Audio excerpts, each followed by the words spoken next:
My name is Sian, and on the day everyone else in that hall awakened a combat class, I got healer. Not even a proper combat class, support. The class you take because the altar ran out of better options.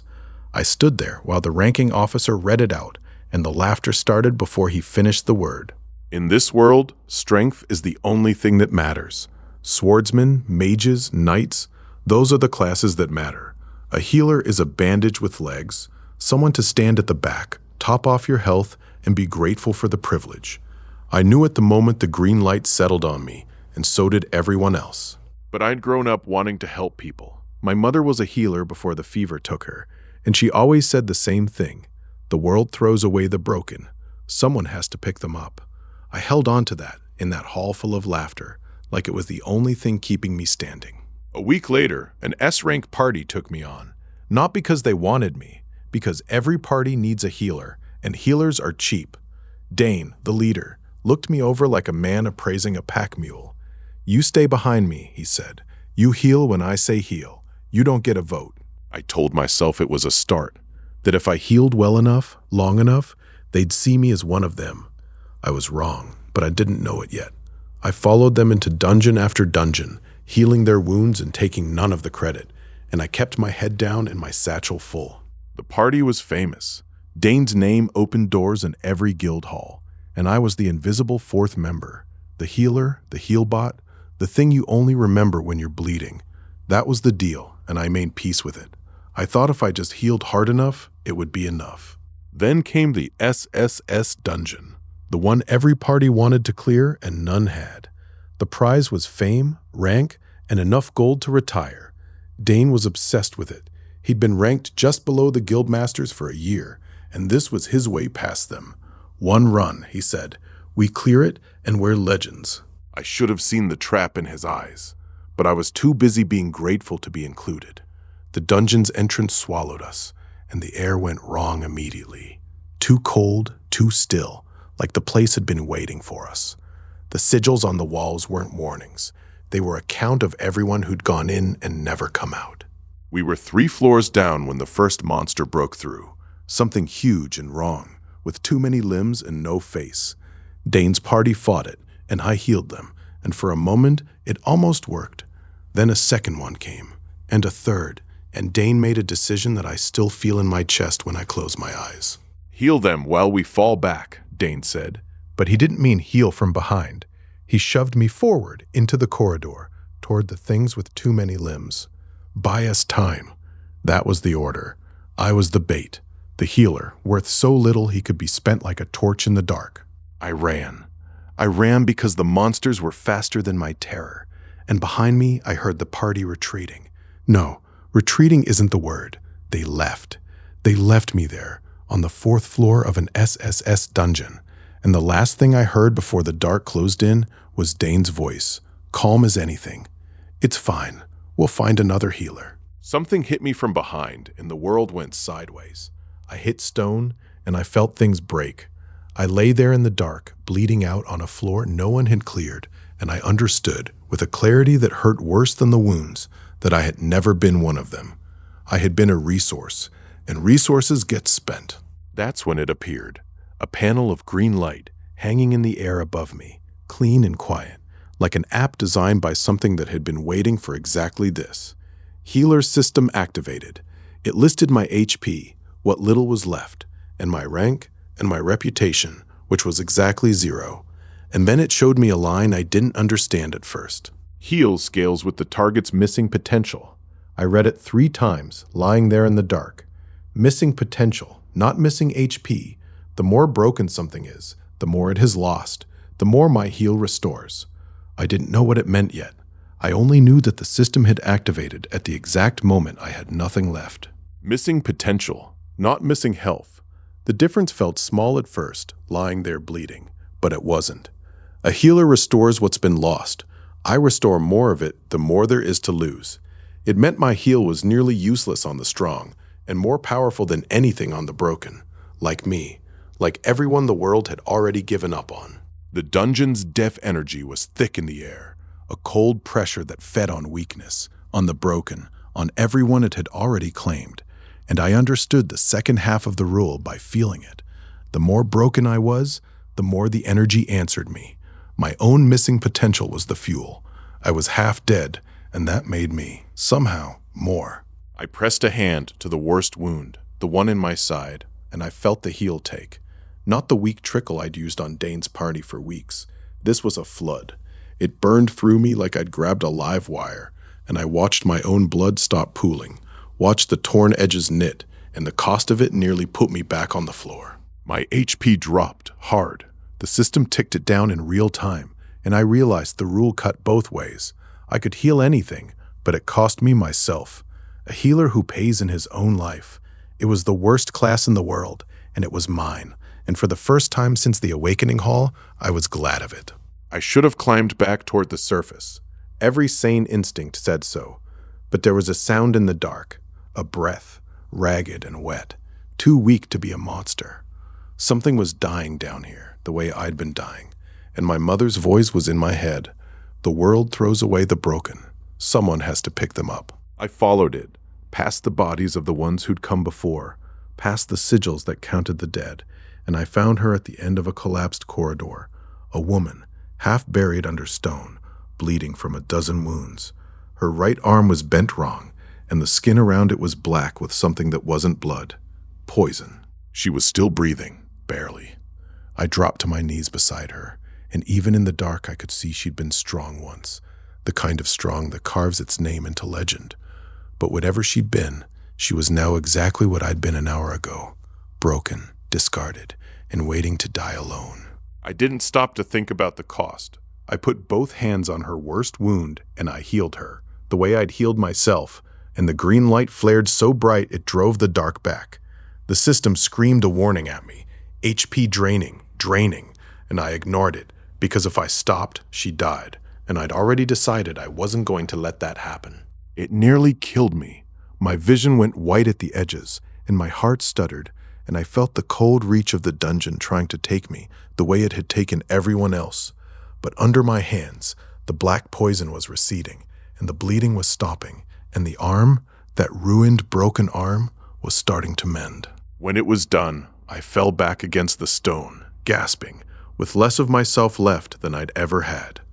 HP 55. The system said it flatly, like a receipt. I had spent almost half of my own life to save a stranger in the dark, and I would do it again. That, I realized, was the whole point. Her eyes opened, violet and old, like she'd seen things that should have broken a person long before her body. She looked at me and at the green light dying around my hands, and at her own arm, the arm that had been ruined, and something shifted in her face. Not hope, not yet. Recognition, like she'd met someone who understood the one thing that mattered. "You healed me," she said. Her voice was raw but steady. "You spent yourself to heal me." I was too tired to be clever about it, so I told her the truth. "The world throws away the broken," I said. "Someone has to pick them up." She was quiet for a long moment, staring at her mended hand, flexing the fingers. "They called me the Crippled Sword Saint," she said at last. "Seraphine. They threw me away the day my arm died." She looked at me then, and there was something new in her eyes, a question she'd stopped asking years ago. Why would you save someone the world already buried? I didn't have a good answer, only the one I'd always had. Far above us, Dane's party was walking out of the dungeon, and by the time they reached the light, they'd already rewritten the story. The healer had died bravely. The S-rank party had cleared the 4th floor.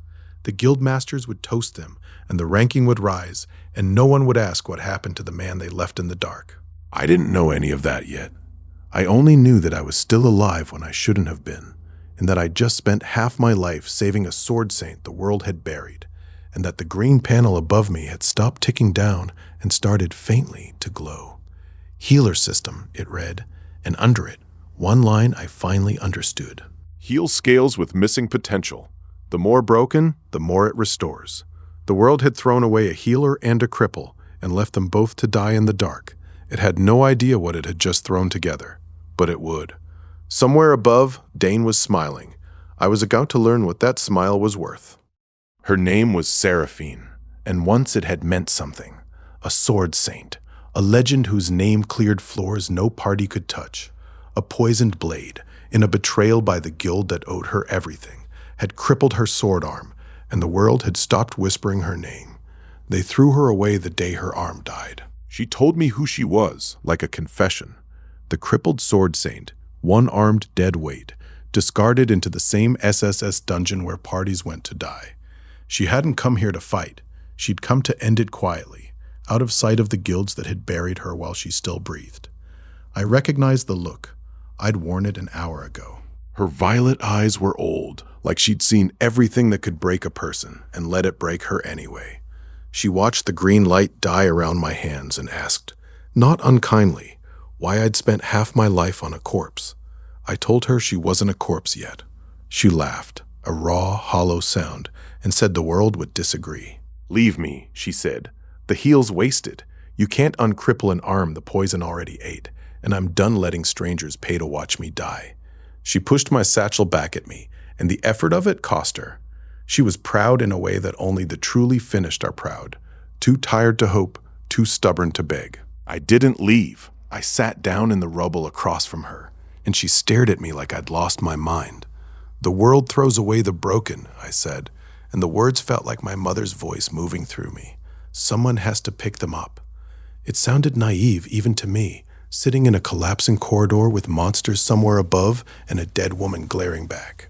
She said I was a fool, a healer with half his HP left, playing saint in an SSS dungeon, bleeding out my own life to save a stranger who didn't ask to be saved. And she was right, but I'd been thrown away too, by a party I'd healed for weeks, and I was still here, still breathing, still refusing to believe the world got to decide who was worth keeping. The heal's light had a cost I hadn't counted on. It drew things. Somewhere in the dark I heard them moving, the dungeon's predators, the faceless things with too many limbs, following the afterglow of the green like it was a wounded animal's cry. The dungeon wasn't done with us. It never was. It fed on the broken, and we were both exactly that. I couldn't fight them. I'm a healer. I'd never once raised a weapon in my life, and Seraphine couldn't stand, let alone hold a blade. We were one cripple and one man with a satchel of bandages, and the dark was closing in. She told me to run, said she'd buy me the time, said it was what she was good for now. I told her no. I'd already been the bait once. I meant it more than I knew how to say. The first time, Dane shoving me forward, the party retreating up the stair, I'd had no choice. This time I did. I could leave her here to die the way everyone else had, and be exactly what the world had made me into, or I could stay and try to be something better. I stayed. I dragged her arm over my shoulder, and we moved. When we were clear of the first wave, I took her arm in both hands and let the system read it, the way it had wed me. The poison was still there, years deep, still eating the nerves in slow silence. It wasn't a wound that had healed wrong. It was a wound that had never stopped. And that, the system said, was the point. The panel lit with a number I didn't understand at first. Her missing potential. Not her missing HP, her missing everything. A sword saint's worth of ruined talent, sitting dormant in a dead arm, waiting for someone who could reach it. The world had looked at that arm and seen dead weight. The system looked at it and saw an SSS legend, asleep. I read the trade in the same instant. I could mend it, could pour my HP into that ruined arm until the poison burned out and the talent woke. But the cost wasn't a fee. It was a price I'd pay out of my own life. And at half my HP already, it might kill me. The system didn't hide it. It never did.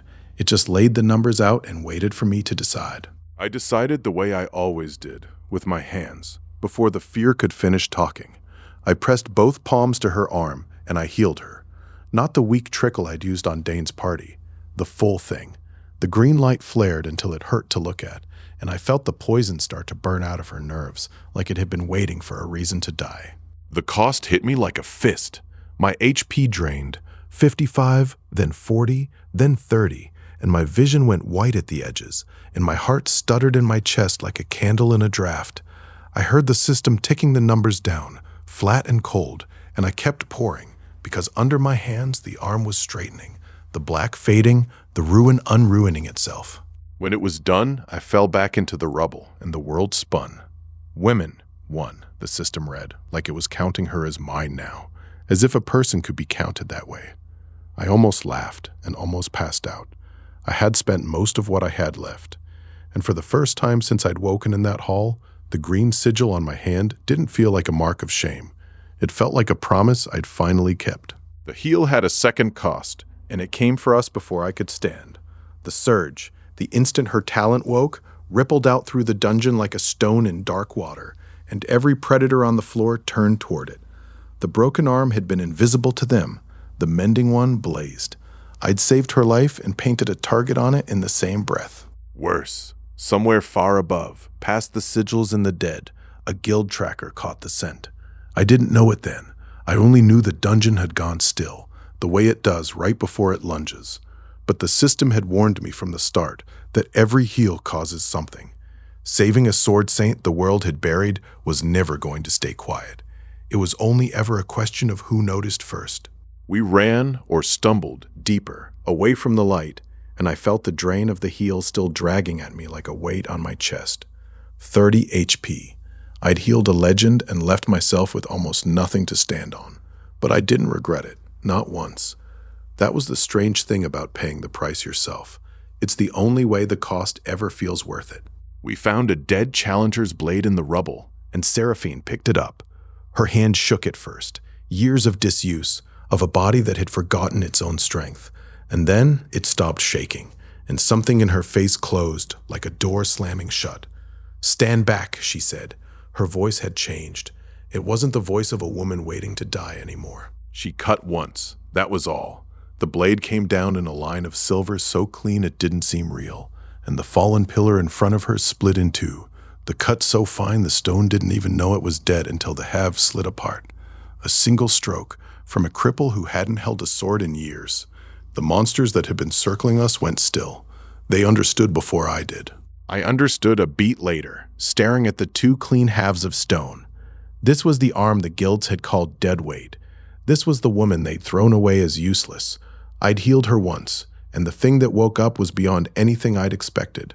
The system had told me her potential was SSS tier. I hadn't believed it until I watched a sword saint remember she was a legend. The panel confirmed it a moment later, hovering beside her like it was proud of itself. Her sword talent, multiplied by the heal, read clean off the top of the scale. SSS, the same rank as the floor we were buried in, the same rank the guild spent their lives chasing and never reached. And it had been sitting in a dead arm the whole time, waiting for someone who saw it. I finally understood the rule, all the way down. My heal was nearly useless on the strong, a full party of S ranks, and I was a bandage with legs. But on the broken, the discarded, the ones the world had already written off, it did something no combat class could do. It multiplied what had been lost. The world threw people away. My class was built to pick them back up. It meant the ranking had it exactly backwards.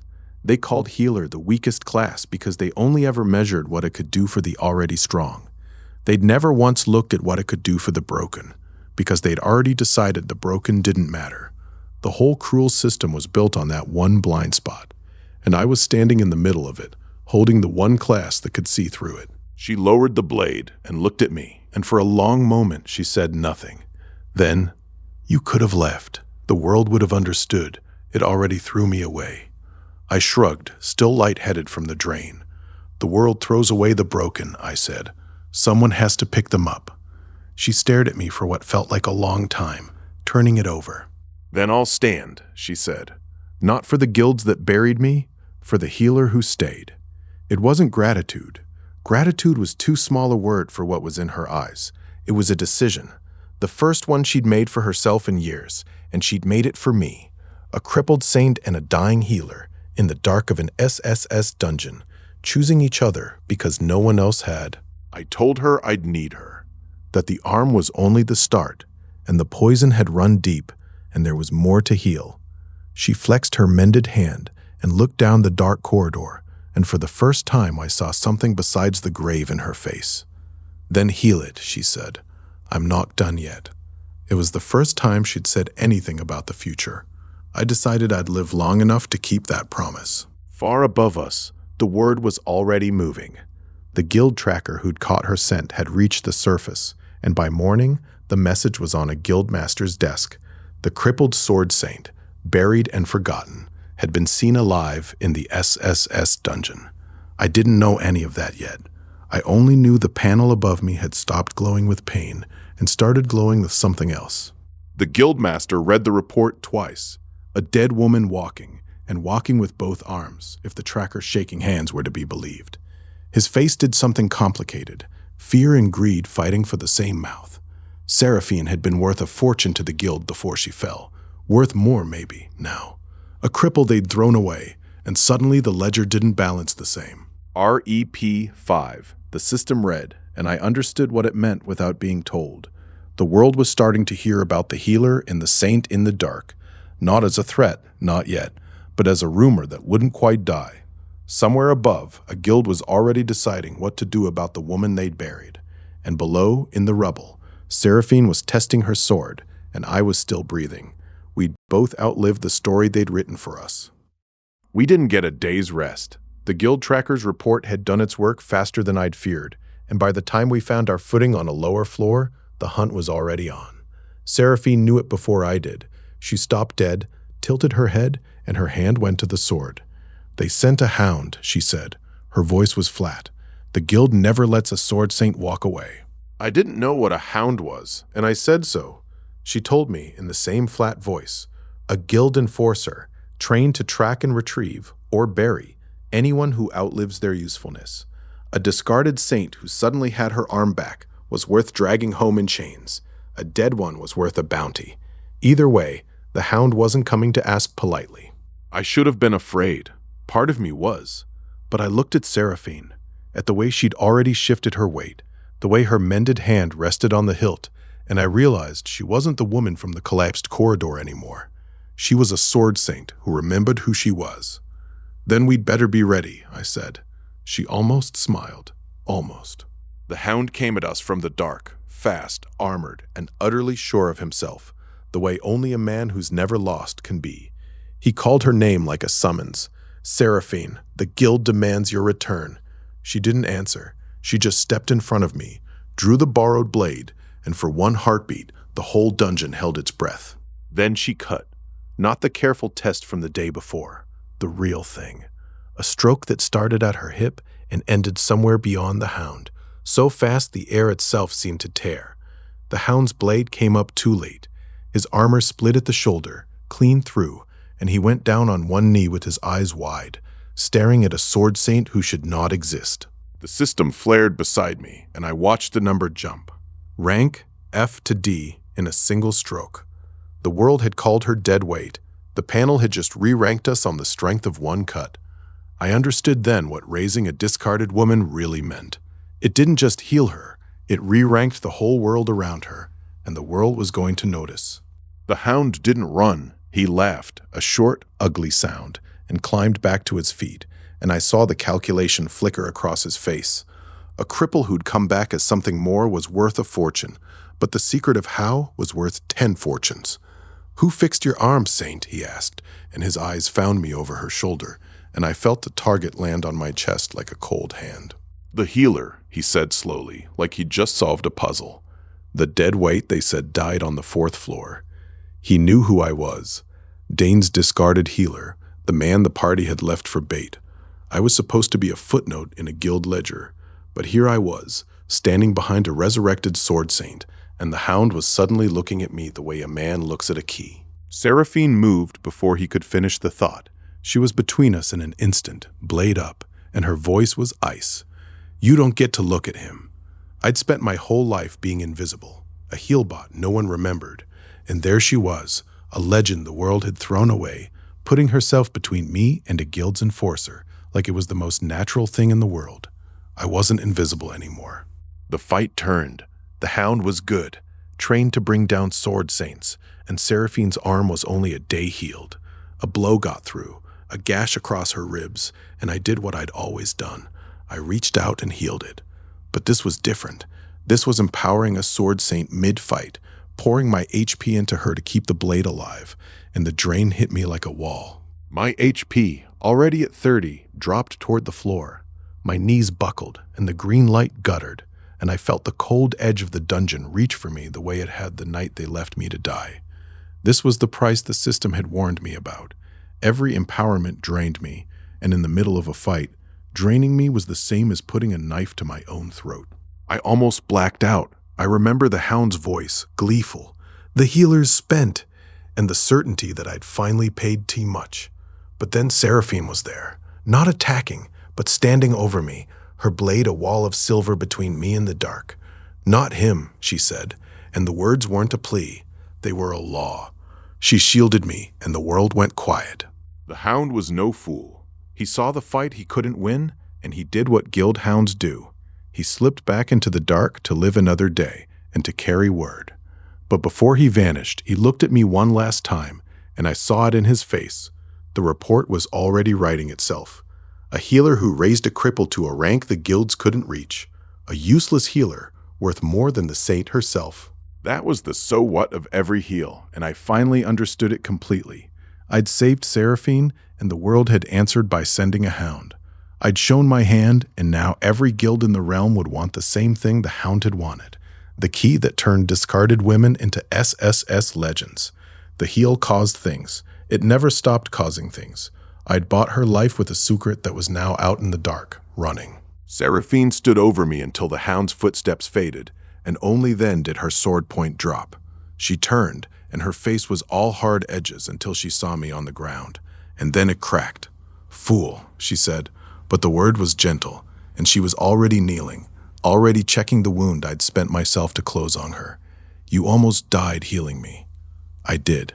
I would again. She made a camp of sorts, right there, with her back to me and her blade across her knees, and for the first time since the awakening, I was the one being protected.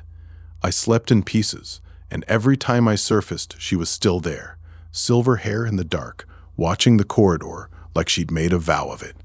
Somewhere in those hours, the system began to climb back up. 30, 40, 50. Her shield was the difference, the first heal I'd ever taken without bleeding to pay for it. By the time the green light steadied, the panel read 80, and I felt almost whole again. I told her she didn't have to stand guard over me like that. She didn't look away from the dark. "You heal out of conviction," she said. "The least I can do is guard out of something better than debt." I asked her what that was. She was quiet a long moment. "Choice," she said. "I'm here because I choose to be." "Partner, then," I said, and offered her my hand. Not a master's command, not a contract. She looked at it, then at me, and something in her face finally settled into place. She took it. "Partner," she repeated, like she was testing the word for the first time in years. A crippled saint and a dying healer, no longer a rescue, a pair. I'd come to the dungeon with nothing, and left the fourth floor with an ally the guilds would kill to own. We didn't run from a dungeon, we went deeper, and on the next floor, the one with the warning sigils carved thicker than any before, we did something I'd watched Dane's party fail at for weeks. Seraphine cut through the floor's monsters the way a scythe goes through wheat, and I kept her standing, and for the first time I understood what a party was supposed to be. Not a healer trailing behind the strong, a healer and a blade, moving as one. The floor fell.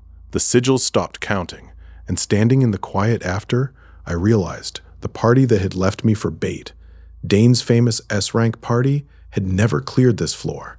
They'd been stuck on it for a month, scheming and fighting and bleeding, and I just walked through it with a woman they'd called deadweight. The irony was so sharp I almost laughed.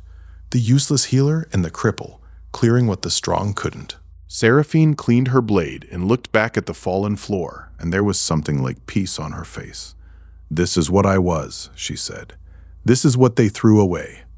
I didn't have a clever answer. I just stood beside her, still breathing, still unbroken, and let the green light of the panel cast our two shadows long down the corridor. We were a floor no one cleared, standing on top of it. The word spread faster than we did.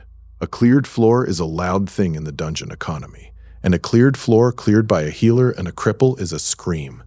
By the time we reached the next gate, the name was already running the guild halls. Not my name, not yet, just the rumor of it.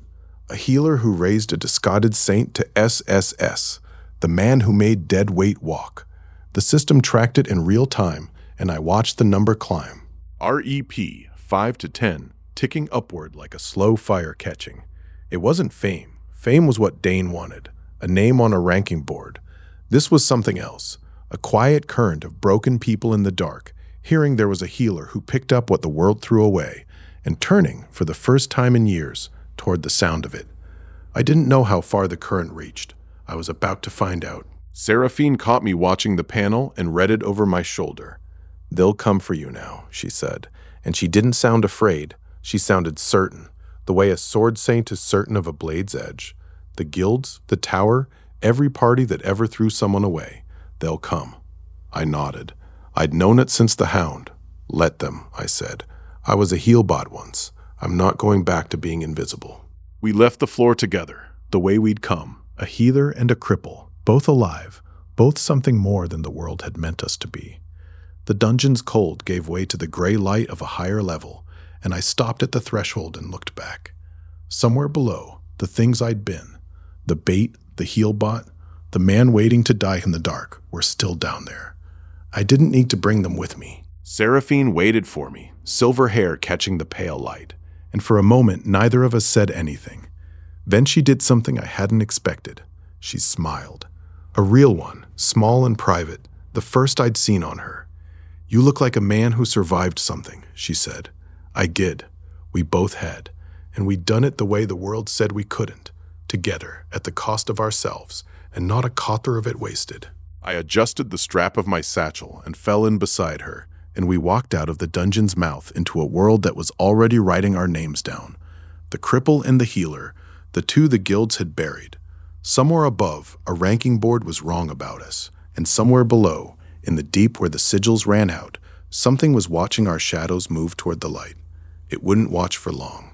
Far below the floor we'd cleared, where the light never reached, a figure stood in the dark and watched us go. I didn't know it then. I only knew, walking out, that I'd felt eyes on my back, a prickle at the base of my skull that had nothing to do with the cold. Seraphine felt it too. She said nothing, but her hand never left her sword, and she walked half a step closer to me the whole way out.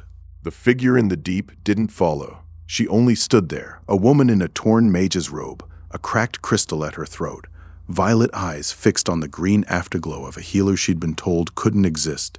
She'd been broken by someone who was supposed to love her, cast out as a shell, and she'd been down here so long she'd forgotten the shape of hope. But she'd just watched a dead saint walk, and she was remembering. She pressed a hand to the cracked crystal and whispered something into the dark, a name and a question she hadn't dared ask in years. If a healer could mend a dead arm, then maybe, just maybe, he could mend a shattered core. The word maybe was the most dangerous thing in the dungeon. She turned, and the shadows closed around her, and far above, where I was walking into the light, I had no idea she was already reaching for me. Her name was Lyra, and once she'd been the Mage Tower's brightest star, a genius archmage whose name opened the same doors Dane's did, and then some. I learned her story the way I'd learned Seraphine's, in pieces, from the ruins of it. A jealous rival, a sabotaged right, and a mana core, the heart of every mage, shattered into a web of cracks she couldn't cast through without bleeding. The rival's name was Rowan. He'd stood in her shadow for years, always second, always almost good enough, and the jealousy had curdled into something with a plan. The right was meant to push Lyra past the archmage ceiling. It pushed her into ruin instead.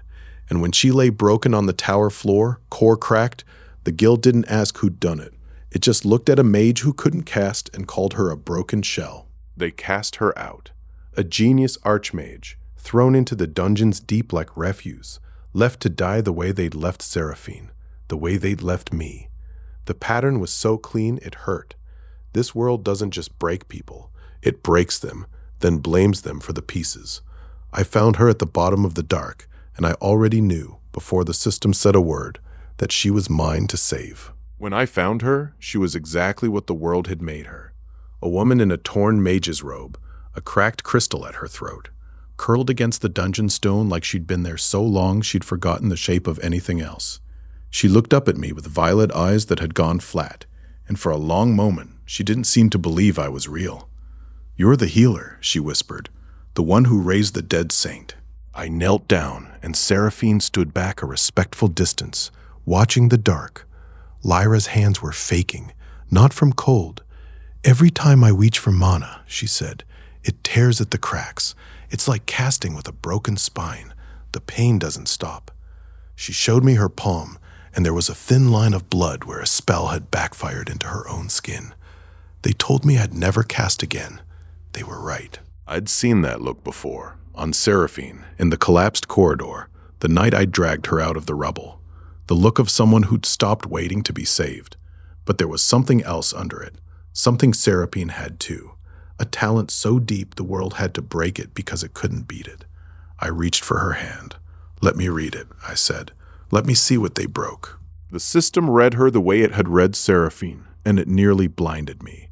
Her missing potential was enormous, the largest number I'd seen, a genius archmage's worth of power locked behind a web of cracks.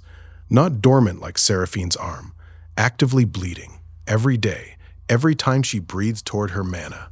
The core wasn't just broken, it was draining her, slow, the way the poison had drained Seraphine. The panel showed me the trade, and my stomach dropped. I could seal the core, could knit those cracks the way I'd mended the arm, but the cost was higher than anything I'd paid. A shattered core is the deepest wound a mage can carry, and reaching into it meant pouring out more of myself than I had to spare. The system didn't dress it up. It showed me my own HP and the number it would drop to, and waited. Seraphine read the number over my shoulder and went very still. "Sian," she said quietly, "that could kill you." She was right. I'd nearly died healing her, and I'd had more of myself to give then. But I looked at Lyra, at the blood on her palm, at the flat violet eyes that had stopped hoping, and I already knew what I was going to do. It was the only thing I'd ever really known how to do. I did it anyway. I put both hands over the cracked crystal at her throat, and I healed her, and the green light flared so bright the whole corridor blazed. I felt the cracks, every one of them, a dozen hairline fractures through the center of her, and I poured myself into them like water into drought. My HP dropped, 80, 60, 50. The system ticked it down, cold and steady, and I didn't stop. It hurt more than anything I'd ever done. Healing Seraphine's arm had been a flood. This was reaching into a shattered sun. My vision grayed and my legs went, and somewhere far away I heard Seraphine catch me before I hit the stone. But under my hands, the cracks were sealing. The core, that ruined, bleeding heart of her, was knitting shut, line by line, like a wound that had finally been given a reason to close. When it was done, the system read 40 and women too, and I slumped into Seraphine's arms with my chest heaving and my hands shaking. Lyra's palm was clean, the blood gone, the backfire closed. She stared at her own hand like it belonged to a stranger. Then she looked at me, and the flatness in her violet eyes cracked the way the core had. "Why?" she whispered. "Why would you spend yourself on a broken shell?" The "so what" came for us faster than I expected. Miles above, in a tower I'd never seen, a man went rigid in the middle of a meeting and knocked over his own inkwell. Rowan, the rival who'd shattered Lyra's core, had spent years telling himself she was dead, that the shattered shell in the dungeons deep was the end of it. But a mage can feel a core the way a sailor feels a tide, and Lyra's had just started to pull again. He knew what it meant before anyone else did. If her core was mending, then someone had mended it, and if someone could mend a shattered core, then every secret he'd built his rank on, the victory over Lyra, the promotion, the lie he'd told himself for years, was about to come apart. His face went white, then red, and he stood up so fast his chair toppled. "Where is she?" he demanded. "Where is the witch?" I didn't know any of that then. I was still on the ground, half spent, watching Lyra stare at her own clean hand. But the system had warned me from the start that every heal causes something, and the something this time was already moving. Rowan didn't just want Lyra back. He needed her broken, permanently, provably, publicly. Because a mended core didn't just shame him. It proved he'd never been second best. It proved he'd been a liar. When she could stand, Lyra asked me to step back. She raised one hand, still shaking, but not from pain this time, and reached for her mana the way she hadn't dared in years. I braced for the backfire. Seraphine's hand went to her sword, and then the spell came, and the whole corridor went white, and the dungeon's cold that had pressed on us for days was simply Gone. Pushed back. Held. It was one spell, a fraction of what she'd once been. She said it herself later, almost apologetically. But the system measured it anyway, and the number it gave her wasn't a fraction of anything. SS tier, a single cast from a mage the guilds had called a broken shell, already outranking everything the tower had thrown away with her. I looked at Seraphine. Seraphine looked at me. It's higher than it should be, I said. I know, she said. Lyra lowered her hand and stared at it, and the violet eyes that had been flat an hour ago were bright with something I didn't have a word for. Not hope, exactly. More like a door she'd locked years ago, swinging open on its own. It doesn't hurt, she said, and her voice cracked on it. It doesn't hurt anymore. She said it like it was the most astonishing thing in the world. Maybe, to her, it was. The full number came a moment later, when the panel finished its assessment. Her Archmage talent, multiplied by the heal, read clean off the top of the scale, same as Seraphine's. SSS. The system had told me the moment I read her core, a genius's worth of missing potential, but seeing it in writing was different. The guilds had thrown away an SSS Archmage. They'd called her a broken shell and left her to die in the dark, and the whole time she'd been carrying the ceiling of the ranking inside a cracked crystal. I finally understood the rule's full cruelty and its full promise. The world ranked people by what they could do now, at full strength, and discarded everyone else's waste. But the people it discarded weren't worthless. They were just missing. And my heal didn't make them strong. It restored what had been stolen or broken, and then multiplied it. Every SSS I'd raise would be a specific woman with a specific wound that the world had specifically thrown away. I stood there, lightheaded and half-spent, and let it sink in. 2 women now. Seraphine, the crippled sword saint. Lyra, the shattered core mage. 2 legends the realm had buried, standing in a dungeon corridor with a healer everyone had mocked, and each of them worth more than the entire guild that had thrown them away. The world was going to call it impossible. It was about to call it a lot of things. That night, when the others slept, Lyra sat apart from the fire and watched her own hand for a long time. I sat down beside her, and for a while neither of us spoke. Then she said, so quietly I almost missed it, I stopped believing anyone would come. Not for me. Not after what he did. She meant Rowan. I stopped believing I was worth coming for. You're not a broken shell, I said. You never were. A shell is what's left when the thing inside is gone. Yours was still there the whole time. It was just waiting for someone to see it. She looked at me then, and the flatness was gone from her eyes entirely, replaced by something raw and unguarded. You're the first person who's ever looked at me and seen a person instead of a waste of mana. I told her the truth, the same one I'd told Seraphine. The world throws away the broken, and someone has to pick them up. She was quiet a long time. Then she nodded, once, and something in her settled into place, the way Seraphine's had, back in the rubble. Then I'll believe again, she said. Not in the tower, not in the guilds, in you. It wasn't gratitude, it was a choice. And choices, I was learning, were the only thing the system couldn't measure. We were 2 women strong now, and the dungeon felt it. Seraphine's blade and Lyra's spells, with me between them keeping both alive, cut through floors the guilds had walled off for years. And the word of it kept spreading. A healer who'd raised not 1 discarded legend, but 2. The system ticked rep upward as the rumor ran, and I watched the number with a feeling I was still learning to name. It wasn't pride. It was something heavier. The broken began to whisper it in the dark, in the corners of the dungeon where the discarded went to die. The healer of the discarded, a name that had started as an insult, the useless healer, turning into something else entirely, one desperate voice at a time. And where the broken whispered, the powerful listened. Rowan's guild was already circling, buying up the rumor, trying to learn where the witch had gone and who had made her whole. Seraphine and Lyra, once rivals of legend who'd never shared a battlefield, moved around each other with a wary, careful grace. 2 women the world had thrown away for the same reason, because they were more than it could use. I watched them and felt something I hadn't let myself feel since the Awakening Hall. Not safety exactly, but the first stirring of the thing safety is made of. It wouldn't last. It never did. The writ came at dawn, A guild courier found us at the mouth of a cleared floor. How? I still don't know, and pressed a sealed document into Seraphine's hand without a word.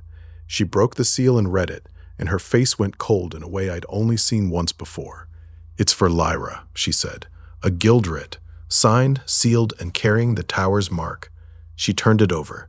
"For the witch's head." And there, standing at the edge of the light where the writ's courier had come from, was the man who'd signed it. Rowan, the jealous rival, come down into the deep himself, too afraid of what a mended core might do to leave it to underlings. He was exactly as Lyra had described him, sharp, brittle, sure of himself in the way of men who've never once been tested. "Lyra," he called, "you're a hard woman to kill. I've come to finish the job properly." Lyra stepped forward, and I saw the years of fear in her shoulders, and watched her set them down. "You didn't come to kill me, Rowan," she said, and her voice was steady in a way I'd never heard it. "You came because you felt my core come back, and you couldn't sleep until you saw it broken again." His face twitched. That was the crack.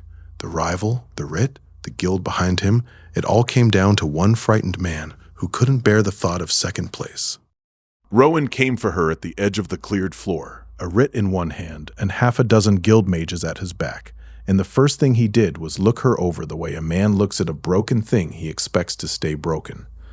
"You look well, Lyra," he said, and there was no pleasure in it. "The healer's done his little trick then. Pity it won't hold." I saw what he was doing, the old pattern, the one he'd used to break her the first time.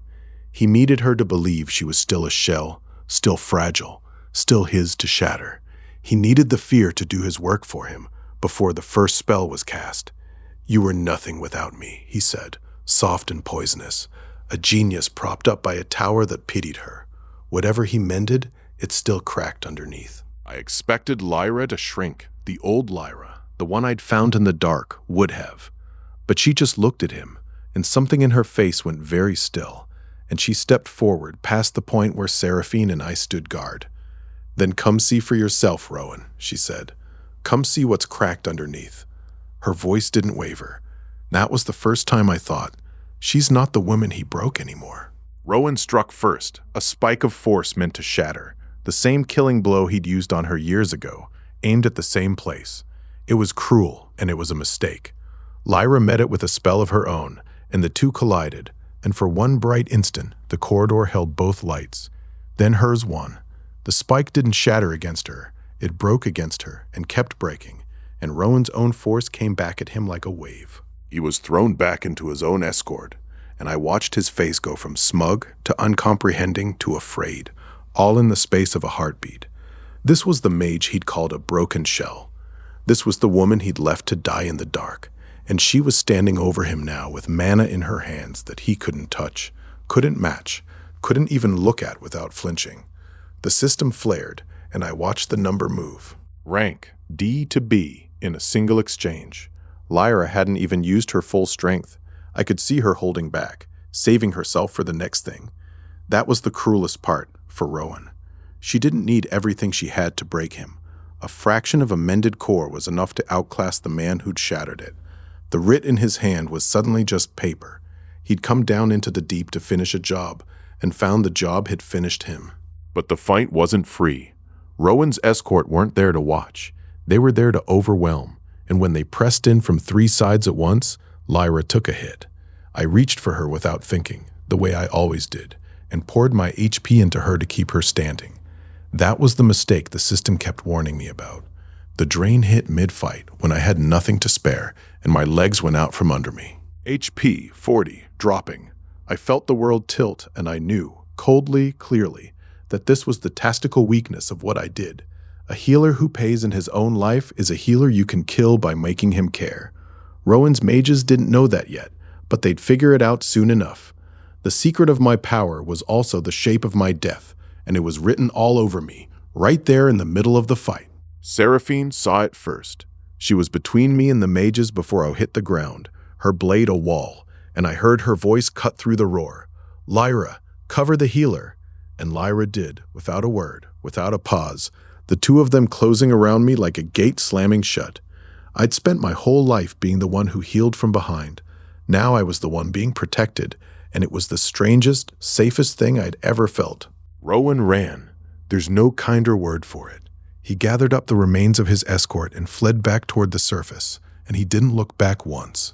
But he'd seen enough, and that was the so what of the whole affair. A healer who could mend a shattered core wasn't just a rumor anymore. He was a fact, witnessed, documented, carried up the stair in the panicked testimony of a man who'd watched his life's work come apart in a single exchange. The report he gave, I learned later, was the worst kind of true. The useless healer had rebuilt a broken shell mage into something that outclassed a tower archmage. And a healer who could do that, who could turn the discarded into the strongest, was worth more than gold. The tower, which had ignored me my whole life, suddenly had my name. Not as a threat, not yet, as an asset, as something to be owned before it was something to be stopped. I felt the shift in the air before I understood it. Up above, far from the dungeon's dark, wheels were turning that had never once turned for me. I'd been a heal bot, a bandage, a footnote. Now I was a question the ranking itself couldn't answer, and the people who'd built the ranking were starting to ask it. "What did you do?" Seraphine asked, watching my face. "Nothing yet," I said, "but I think I just became worth noticing." That night, when the adrenaline wore off and the quiet came, Lyra sat with her back against the stone and stared at the ceiling for a long time. "I was ready to die down here," she said finally. "Not afraid of it, just finished. The tower took everything, and I was done being a thing they could throw away." She turned to look at me, and there was something in her eyes that hadn't been there the night I found her. "You made me useful again," she said. "That's not a small thing. Do you understand? I was useless for years, a broken shell, and then you put your hands on me and paid for it with your own blood, and now I can cast, and the man who broke me ran from me." Her voice caught, just a little. "I'd have died a waste. You made me matter." I didn't have an answer that felt big enough, so I told her the truth instead. "You were never a waste. The world just needed someone to look at you and see what was there." She held my gaze for a long moment, and then she did something I didn't expect. She laughed, a real one, wet at the edges. "Then don't die on me, healer," she said. "I'd like to be useful for a while. I've got years of it to make up." The word kept moving. A healer who'd raised a dead saint and rebuilt a broken mage. That wasn't a rumor anymore. It was a destination. The first of the Seekers found us 2 days later, at the mouth of a lower floor. A one-eyed archer with a shattered draw arm, standing in the dark with nothing but a question. "Is it true?" he asked. "Is it true you can put back what they took?" I looked at the system, and the number was already climbing. Rep 15 to 20, and it didn't feel like a score anymore. It felt like a count of the people who'd heard, somewhere in the dark, that there was a place, a person, where being broken wasn't the end. I hadn't built anything. I'd only healed 2 women and cleared a few floors, but that was enough to start a current, and the current was already carrying the broken toward me. I just didn't know yet how many, or how far, or what it would cost to catch them all. Seraphine watched the archer with the careful eyes of someone who'd once been exactly where he stood. "They'll keep coming," she said quietly. "The ones the guilds threw away. They always come, once they hear there's someone who doesn't." She was right, and I knew it. The question wasn't whether I'd healed him. It was whether I'd survived the doing of it, and whether the world would let me now that it was watching. The first time the 3 of us fought as one, I understood what the system had been building toward. Seraphine's blade and Lyra's spell moved around me like they'd rehearsed it for years, and I stood at the center of them, not trailing behind, not invisible. The hinge the whole thing turned on. A monster broke through their line, and instead of falling back, I stepped up and healed Seraphine through it, and the 3 of us closed the gap like a single living thing. The drain was still there. It always would be. But with both of them guarding me, I could pace it. I healed in small, measured doses, and when my HP dipped, they covered me until it climbed back, and I felt something I'd never once felt in Dane's party: safety. Not the absence of danger, the presence of people who'd catch me. The system tracked it in real time, and over the course of the fight, the number did something it hadn't done in days. It climbed. 90. I stood at the end of that fight, breathing hard but whole, and I realized the deeper truth of what I'd become. I wasn't just a healer who paid in his own life. I was a healer whose price could be shared, by people who'd chosen to stand with me. That was the difference between a heal bot and a partner. Dane had used me until I was empty and left me to die. These two filled me back up. That was worth more than any rank on any board. That night, I woke to voices and found Seraphine and Lyra by the fire, talking low. Not about the fight, but about the years before it. Two women who'd been legends in the same generation. Rivals the guilds had pitted against each other in every ranking since they were girls, sitting in the dark and comparing the scars the world had given them. "They told me you'd gone soft," Seraphine said. "They told me you'd gotten yourself killed," Lyra answered. It turned into the kind of conversation I'd never been invited to, the one the strong have after the world's done with them. They traded the stories the guilds had told about each other and found them all wrong. And somewhere in the middle of it, Seraphine laughed, a real sound I'd only heard once. "We spent 10 years trying to cut each other down," she said, "and it turns out they were throwing us away the whole time." "Same reason too," Lyra said. "We were too much for them to keep." I lay in the dark and listened, and I understood something about the army the system kept hinting at. It wasn't just a collection of strong women. It was a place for everyone the world had thrown away to finally be too much together. Seraphine and Lyra, once rivals, now sitting shoulder to shoulder because a healer had picked them both up off the same floor. I didn't know what that made me, but it felt for the first time like the beginning of something. The next morning we cleared another floor, the one the guilds had walled off as impossible, the one with the deepest sigils yet. It wasn't easy, it wasn't supposed to be, but the three of us went through it the way we'd gone through the last one, and the floor that had swallowed a dozen parties fell to a healer and 2 discarded women, and when it was over, the silence was the loudest thing I'd ever heard. The system marked it, and I watched the numbers settle. Rank B, holding. Rep still climbing, and below those, the quiet tally of what we'd actually done. A saint, a mage, and a healer. Clearing floors the ranking said were beyond us. The ranking. That was the thing I kept coming back to. It wasn't a measure of worth.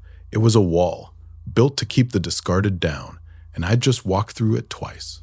Seraphine wiped down her blade, and Lyra let the last of her spell light die, and the three of us stood at the threshold of the cleared floor and looked at each other.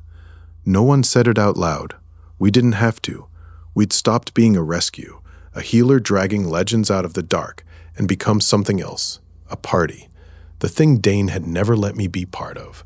It felt like a door closing behind me, and another one, somewhere ahead, swinging open. The hook came down into the dungeon the way Dane always did, loudly and at the head of a column. I didn't see it then. I only learned later, from the way the seekers went quiet and the dungeon's air turned, that something had changed above. A guild-backed hunt had formed, funded and armed and given one very specific mandate: recover the healer or bury him. And the man they'd put at its head was someone I knew better than I wanted to. Dane, my old party leader, the S-rank swordsman who'd used me and left me for bait, walking back into the dungeon with a contract in his pocket and that same calm sneer on his face. He wasn't hunting a floor, he was hunting me.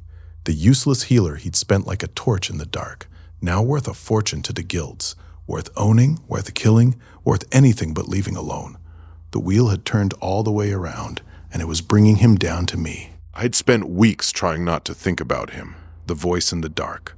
We'll find another healer, the calm of a man spending a life he didn't value. And now he was coming, and I found that the thing I felt wasn't fear.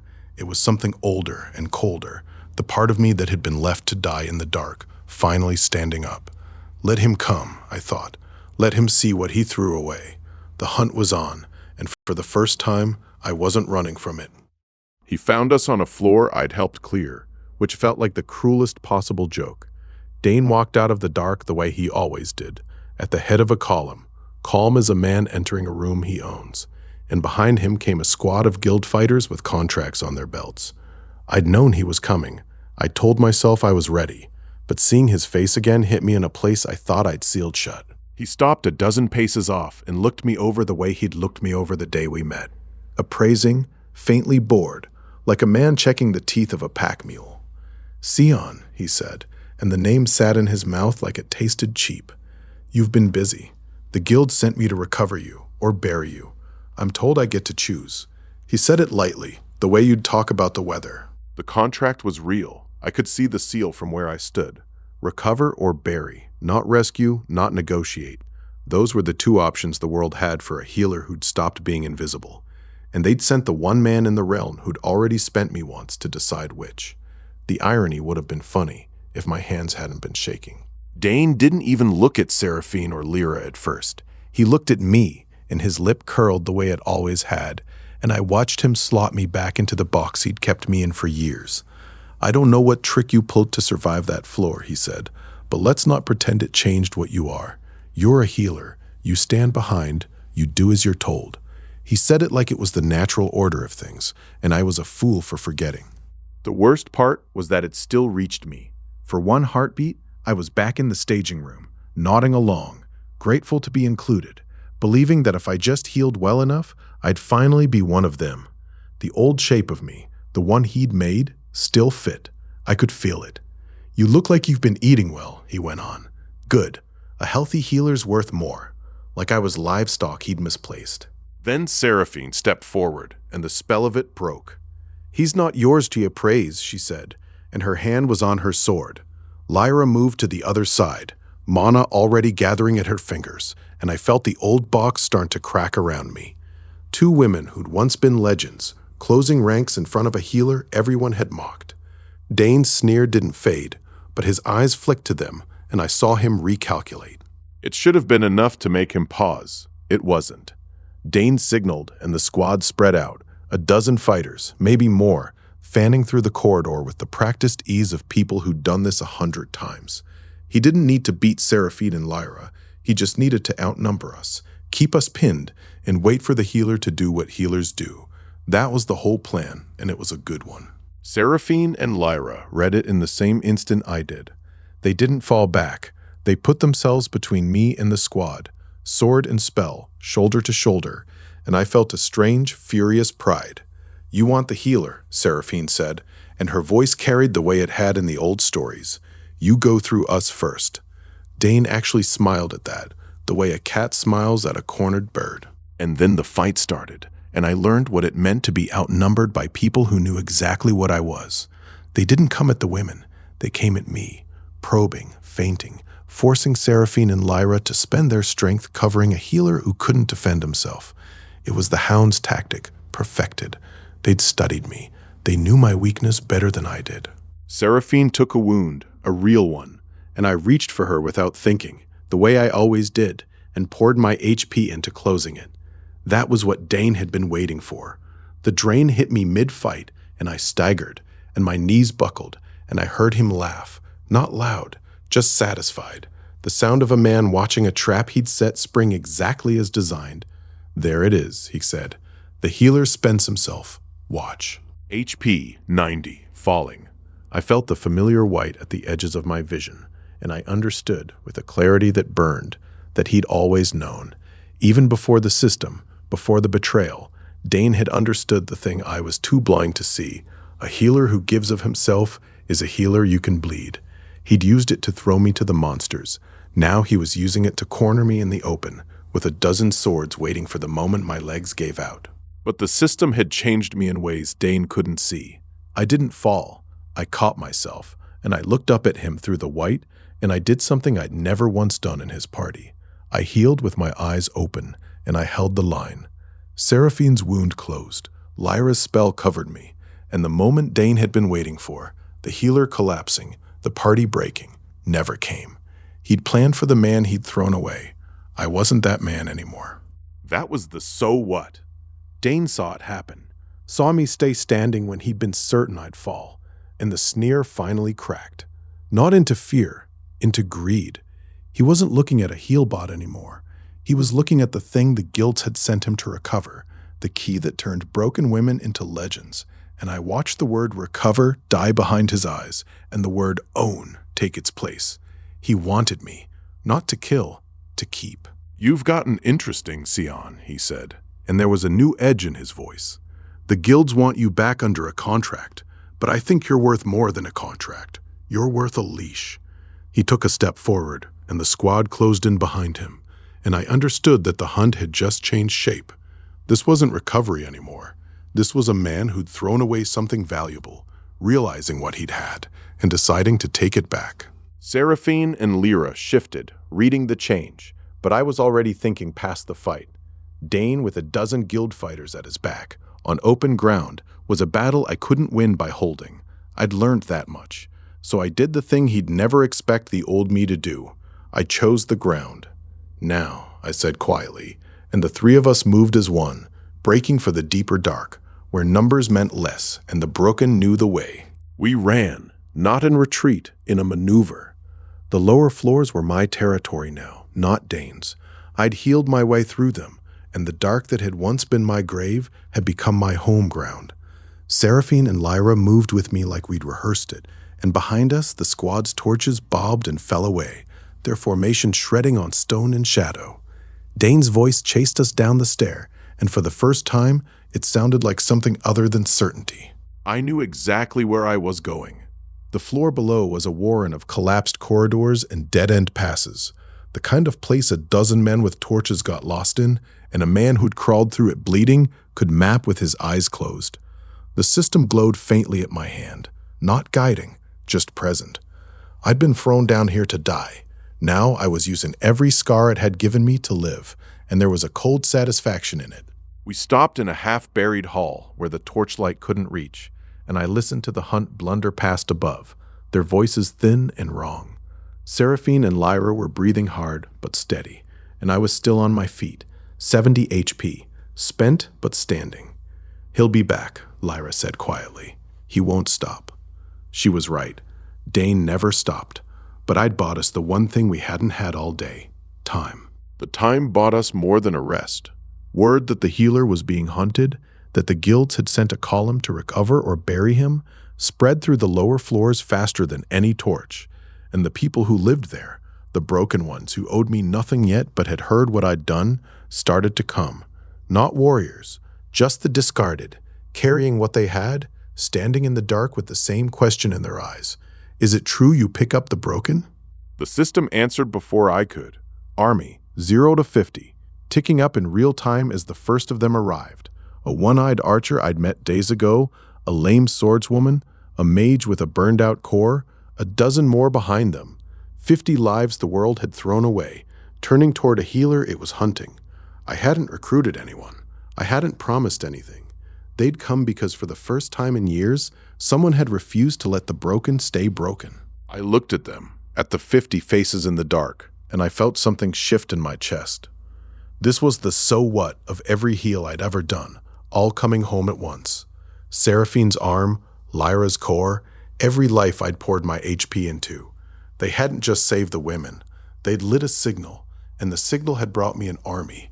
Not the SSS Army the system kept promising, not yet, but its first stone, standing in a buried hall, waiting to be told what to do. That night, when the 50 had bedded down and the hall had gone quiet, I sat apart and thought about Dane. Not the hunt, not the contract, the man. The voice in the dark that had said, "We'll find another healer." The hand that had shoved me forward. I'd spent weeks running from him, telling myself the sneer didn't matter, that I'd left it all behind in the staging room. But you don't leave a thing like that behind. You carry it until you set it down. Seraphine found me there, and after a long silence she said, "You're not the man he threw away." I knew she meant it as comfort, but she was wrong, and I told her so. I am, I said. I'm exactly that man. I just stopped letting him decide what the man was worth. That was the whole of it. I hadn't escaped my past. I'd stopped letting it hold the knife.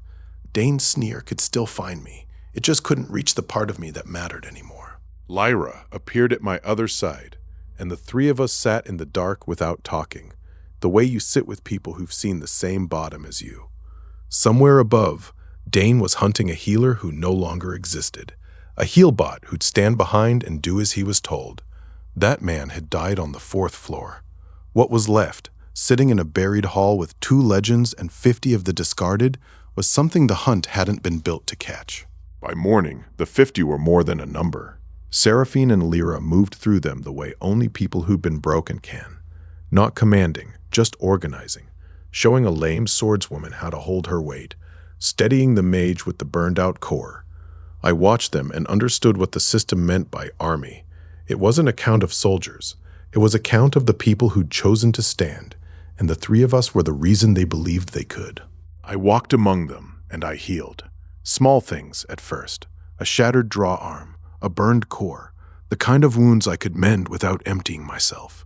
And every time the green light flared and someone stood a little straighter, the number above me climbed, and the weight of what I was building pressed down on my shoulders. It was terrifying. It was also, I realized with a jolt, the first thing I'd ever wanted that wasn't just about surviving. But there was a shadow in it, and I could feel it growing even as the hall filled with the sound of the broken finding their feet. Up above, Dane had stopped blundering and gone quiet. A man like him didn't give up. He escalated, and the guilds, watching the healer raise a following out of the dungeon's refuse, were drawing the same conclusion I was. I'd stopped being a rumor. I was becoming a threat, and threats get a different kind of attention. The bounty came down the same day. I heard it from the Seekers before I saw the writ. A number on my head so high it made the earlier guild offers look like pocket change, and a single line of reasoning attached to it, read out in every guild hall in the realm. The healer who breaks the ranking is a threat to the order of things. Not a criminal, not a rogue, a threat. Because I'd done the one thing the tower couldn't allow. I'd shown the discarded that they weren't worthless. REP 30. The system read, and I understood the number differently now. Reputation wasn't fame. It was a measure of how much the world had noticed, and how much it had decided to do about it. The bounty wasn't Dane's doing, though he'd carry it gladly. It was the tower's. The ranking, the guilds, the whole cruel machine I'd spent my life at the bottom of had finally looked at the healer of the discarded and decided he had to go. I stood at the mouth of the buried hall and looked out into the dark, at the 50 behind me and the hunt somewhere above, and I felt it settle over me like a second coat. I'd been thrown away once, and I'd climbed back up. Now the world that had thrown me away was coming to finish the job, and this time it wasn't a party leader with a sneer. It was everything. The healer, the 2 legends, the 50, against the whole machine. It should have terrified me. Maybe it did, but I wasn't running anymore. After we escaped Dane and his guild-backed squad, we kept going down, because up meant the bounty, and the bounty meant every guild in the realm. Then we found it, a floor the map rated impossible for our numbers. The sigils on the gate spelled it out in a language even I could read. 50 broken people, 2 women, 1 healer. It should have been a slaughter. Seraphine read the sigils first, her silver hair catching the green light of my panel. It says 12 S-rank parties have failed this floor, she said quietly. Lyra's violet eyes went flat. 12, she repeated, and they had mages who weren't broken. I looked at the gate and at the people behind me, and I felt the old fear, the bait fear, rise up. But I'd stopped being bait a long time ago. The followers were terrified. I could see it in the way they clutched their salvaged weapons. But they didn't run. They looked at me, and at the 2 women flanking me, and something in their faces said, the same thing mine did. We'd already been left to die once. The only way out of this dungeon was through it. I put my hand on the gate. We clear it, I said, and I meant it. The floor was a chasm, and the monsters came out of the dark like water through a crack. Seraphine met them with the sword arm I'd healed, a blur of silver, and Lyra's spells split the stone around her. But there were too many. The followers fought and fell, and every one of them took a wound that would have killed a party with a normal healer. I healed as fast as I could, and my HP bled out with every green flare. The drain pulled at my chest, the old whiteout at the edges of my vision. Seraphine's voice cut through the noise. Pace yourself, Sian, or you'll be the one we carry out. She was right, but pacing meant choosing who lived, and I'd already sworn I wasn't going to make that choice. Then I saw it, the thing that had broken 12 S-rank parties, a thing with no face and too many limbs, the same wrongness I'd met on the floor where Dane left me. It rose out of the dark, and for a heartbeat, the old terror came back. But this time, I wasn't alone.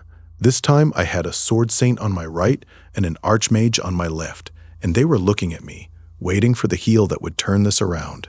I stopped healing their wounds and started healing their missing potential. That was the rule I'd finally learned to use on purpose. Seraphine's arm, the arm the world had called dead, still carried the ghost of that crippling. Every time I touched it, The heal multiplied what the poison had stolen, and she got faster, sharper, more than she'd ever been. The same for Lyra's shattered core, mending and doubling with every pass. The cost was brutal. My HP ticked down and my knees buckled, but I'd learned to pace it. A thin, controlled thread of green instead of the reckless flood. The system read it back to me flatly, and I watched the rank climb as the women stopped losing and started winning. 12 S-rank parties had died here because they had a healer who only patched holes. I was a healer who built mountains. The thing with no face came at me. It always came at the healer. They always did, as if it could smell the source of the strength. Seraphine's blade intercepted it, and Lyra's spell drove it back, and the two of them moved as one around me. Sword and spell, cutting a hole in the dark, and in the middle, bleeding my own life away to feed them, I finally understood what my class was for. The last monster came apart like smoke, and the chasm went still. Silence where there'd been chaos. 50 ragged fighters stood blinking in the green afterglow, most of them still bleeding, all of them alive. We had done it. We had cleared the floor that 12 S-rank parties couldn't, not by being stronger, but by being broken, and by having a healer who could turn broken into a weapon. The floor's core pulsed once and dimmed, and the dungeon itself seemed to hesitate, like it didn't know what to do with a clear it had never intended to allow. Somewhere far above, the sigils on the gate would already be rewriting themselves. 12 failures erased, one impossible clear, burned into the record. I looked at the women and at the followers, and I let myself breathe for the first time in what felt like days. Seraphine wiped her blade and looked at me with those old violet eyes. "They'll hear about this," she said. "Everyone will hear about this." She wasn't wrong. A clear this clean didn't stay quiet. It echoed out through the dungeon, up through the gates, into every guild hall in the realm. The question wasn't whether they'd hear. It was what they'd do when they did. In the guild council chamber, a man I'd never met was already answering that question. Archon Vex, the tower's face, silver-streaked hair, a ranking medallion that marked him as the enforcer of everything I'd ever been told I was worth. He stood before the ranking board and looked at the new entry like it was a personal insult. The guildmasters argued, but Vex didn't argue. He didn't need to. He simply doubled the bounty on my head and said, in that cold, immovable voice, "A healer who raises the discarded breaks the ranking. He is not a curiosity. He is a fault line." And just like that, every guild in the realm went from curious to hunting. Half wanted to own me, half wanted me dead. I didn't know any of this yet. I only knew that the world above was about to come looking, and that the 50 people behind me had nowhere else to go. The bounty on my head had just doubled, and I hadn't asked for any of it. But I'd cleared an impossible floor, and there was no taking that back. The tower had noticed. The tower, I would learn, was only the beginning. Word traveled faster than I could run from it. Within a day, the discarded started finding us. The broken, the thrown away, the people the guilds had spent and forgotten. They climbed down the gate stair with nothing but the clothes on their backs and the same look I'd worn in the awakening hall. They'd heard there was a healer who didn't throw people away. REP climbed as they came, the system ticking it up in that flat green script. I'd gone from a name on a bounty poster to a rumor to something else. The healer of the discarded, they called me. I didn't ask for the title. I just kept healing, because every face that came through that gate was a face the world had already buried, and I was the one who was supposed to pick them up. It wasn't free. Every new arrival was a mouth to feed, a wound to close, a debt I couldn't outrun, and every one of them was a marker that told the guilds exactly where we were. The bounty was the cost of the heal, same as the blood. Save the broken, and the world that threw them away would come for the one doing the saving. I'd made my peace with that a long time ago. I'd spent every heal so far bleeding myself dry, and it had nearly killed me more times than I could count. So I learned to pace the drain, not heal less, heal the same, but in a thin, steady thread instead of a flood. I sat in a quiet corner of the cleared floor and practiced on my own wounds, watching the green light pulse instead of blaze. It worked. My HP stopped cratering and started climbing, 70, 78, 84, as my body finally had room to recover between heals. The system read the numbers back with that same flat calm, and I felt something I hadn't felt in weeks. Not just alive, but stable. stronger. The healer's weakness had always been the cost. Now I was learning to carry it. Seraphine found me there, and she didn't say anything at first, just sat down across from me and watched the green light work. "You keep almost dying for us," she said finally. "It would be easier if you stopped." I looked at her and at the arm I'd healed, and I gave her the only true answer I had. It was never going to be easy. That night, the three of us had our first real argument. Seraphine said she'd take the watch outside my tent because her sword was the fastest. Lyra said no, she'd ward it because a spell caught what a blade missed. I stood between them, exhausted and honestly a little touched, while they argued over who got to guard a healer who just stopped bleeding out. I tried to tell them I didn't need guarding, and they both turned on me at once. "You almost died today," Lyra said. "Twice," Seraphine corrected. "You don't get a vote." It was the same phrase Dane had used on me, back when I was a heal bot, and hearing it from them now, said with worry instead of contempt, hit me in a way I wasn't ready for. We weren't a party anymore. We weren't a master and two warriors. We were something else. A healer, a sword, and a spell, and the 50 people behind us, all of us thrown away by the same world, all of us refusing to be alone again. A found family, I'd have called it, if I'd known the word then. We bickered until dawn, and I wouldn't have traded it for anything.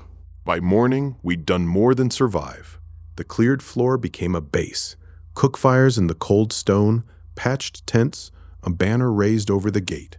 The refuge, they started calling it, a place the guilds had abandoned, now full of the people the guilds had abandoned too. It was rough, and it was ours. I looked out over it and felt the weight of it settle on me. 50 people who'd been told their whole lives they were worth nothing, now looking to me to tell them otherwise. It was the most terrifying thing I'd ever been given. More terrifying than the dungeon, more terrifying than Dane, because this time, if I failed, I wouldn't just be burying myself. Seraphine and Lyra stood on either side of me, and for once they weren't arguing. "It's real now," Lyra said quietly. "We're not running anymore." She was right. We'd stopped being the hunted and started being something the hunters had to think twice about. It wasn't much, it was a beginning, and the world above was already moving to end it. Far from our little refuge, in a keep I'd never seen, a different kind of cruelty was playing out. A knight captain, a woman, her auburn braid dull with dust, was dragged before a court of armored nobles, chains on her wrists, a sentence already written. Treason, they called it, a lie, and everyone in that hall knew it. They'd framed her, and then they'd done something worse. I could see it even from this far, through the system's strange reach. A poison, slow and patient, already working through her veins. Not a quick death, a wasting. They hadn't just sentenced her, they'd sentenced her to die slowly, far from help, so no one would ever question the verdict. She didn't beg. That's what I noticed first, and what I'd remember. A woman being marched to a death no one would ever look into, and she kept her head up, her amber eyes steady, like she was the only one in that hall who understood what honor was. Somewhere below the earth, my system stirred. It had found its next broken thing. I didn't know her name yet, but I would. Her name was Vera, and she was a knight commander before the court took that from her too. They'd framed her for treason, a lie so thin a child could see through it, and then they'd done the one thing that mattered. They'd poisoned her, slow and patient, and thrown her out the gates to die where no one would ask questions. A wasting death, a death that looked like sickness, not murder. The gates of the keep ground shut behind her, and she didn't turn around. An auburn braid, dull with dust, hung over a form-fitting knight's breastplate that had once gleamed. Her amber eyes were steady, even now, even with the poison already working its way through her. A commander's bearing, the world would have said, if the world still bothered to look at her. She walked until she couldn't, and then she kept walking, because stopping felt like admitting the verdict was true. But the poison didn't care about pride. It curled through her veins, and her legs gave out, and she went down in the waist outside the walls she'd once sworn to defend. Too proud to ask for help. Exactly the kind of broken the world doesn't notice, and exactly the kind my system was built to find. The system led me to her. I don't know how it knew, maybe the same way it knew about the discarded flooding to our refuge. But the green panel flared as we crossed the wastes, and the needle of it pointed toward a shape crumpled in the dust. Seraphine and Lyra went still on either side of me. A body, Lyra said quietly. Not yet, I answered. She was more than a body, but not by much. A knight, wasting, her breath shallow, the poison a black web already showing under her skin. I knelt beside her, and she looked up at me with those amber eyes, and even half dead she had the presence of a commander. Go away, she said, her voice a rasp. I won't be anyone's burden. I'd heard that voice before. Seraphine had said it, lying broken in the dark. Lyra had said it, a shattered shell waiting to die. The world's most dangerous lie, spoken by the broken, because the world had taught them that asking for help was the one thing they were never allowed to do. I didn't go away. I reached for her wrist, and the system read what was killing her. The poison was elegant in a horrible way. Not a quick death, a slow one, designed to look like a wasting sickness so no one would ever look twice at the verdict. It had been working through her for weeks, eating her strength, and by the time I found her, there wasn't much left to eat. The court hadn't just framed her, they'd wanted her to disappear by inches. The system read the missing potential, and it was enormous. Her full knight's body, the strength, the reflex, the commander's instinct, all of it still there, buried under the poison, stolen but not destroyed. My heel scales with what was lost, and this woman had lost more than anyone I'd ever touched. To purge that poison and give it back would cost me almost everything I had. Seraphine saw my face change and grabbed my arm. Sian, she said, low and warning. That much poison will drain you past the line. You could die. She was right, and I knew it. But the woman on the ground was looking at me with those steady amber eyes, not asking, not begging, just waiting, the way the condemned wait, and I'd never once been able to walk past that look. I did it anyway. I put both hands on her, and I poured myself in, and the green light blazed so bright it turned the dusk to day. The poison fought back. I could feel it, a cold thing digging in, refusing to let go. This wasn't mending a broken arm or sealing a shattered core. This was a war against something that had been designed to kill slowly and leave no trace. My HP cratered. 95, then 70, then 50. The system's warning screaming red at the edge of my vision. My heart stuttered, and the cold reached up out of the ground. And for the first time since the floor where Dane left me, I genuinely thought I might not come back from a heal. But the black web was receding. Her breath was deepening. Her hand, which had been cold, was getting warm. When it was over, I fell sideways, and it was Seraphine and Lyra who caught me, not the ground. HP 45, less than half of myself, spent to save a stranger in the wastes. I looked at the woman on the ground, at the color returning to her face, at the black web gone from her skin, and I smiled, even as my vision swam. Worth it, I managed, and I meant it. Far away, in the keep that had thrown her out, the court was watching. They'd left a scrying thread on her, a coward's insurance, to make sure the poison finished the job. Instead, their mirror showed them a healer in a white coat, green light blazing, burning their poison out of her veins, and then it showed them their knight standing up. The nobles went very still. A framed knight, alive, was one thing. A loose end they could snip. But a framed knight who was alive and stronger, and who owed her life to a healer who could undo their poison, was something else entirely. The verdict that had been so clean was suddenly not clean at all, and they knew exactly what happened to courts that got caught. So they did what the powerful always do when the weak refuse to die. They sent for the executioners. Not soldiers, not a writ. Executioners, the kind who don't leave witnesses. The order went out in the same breath the scrying mirror went dark. The poison had failed, so now the court would finish the job with steel. Vera rose. That's the only way to say it. One moment she was on the ground, the woman the court had sentenced to disappear. The next she was on her feet, and the air around her changed the way it changes before a storm. She flexed her hands, and the strength I'd given back sang through her. The poison hadn't just weakened her. It had been burying an SSS tier knight. She tested it. A single stomp that cracked the stone under her boot. A punch that split a boulder the size of a cart. Seraphine and Lyra watched, and I saw the respect dawn in their faces. They'd both been called the strongest once, before the world threw them away. They recognized what they were looking at. A guardian, a wall, the third of a set that was supposed to have been impossible. Vera turned to me then, and there was something in her eyes I'd never seen from a patient before.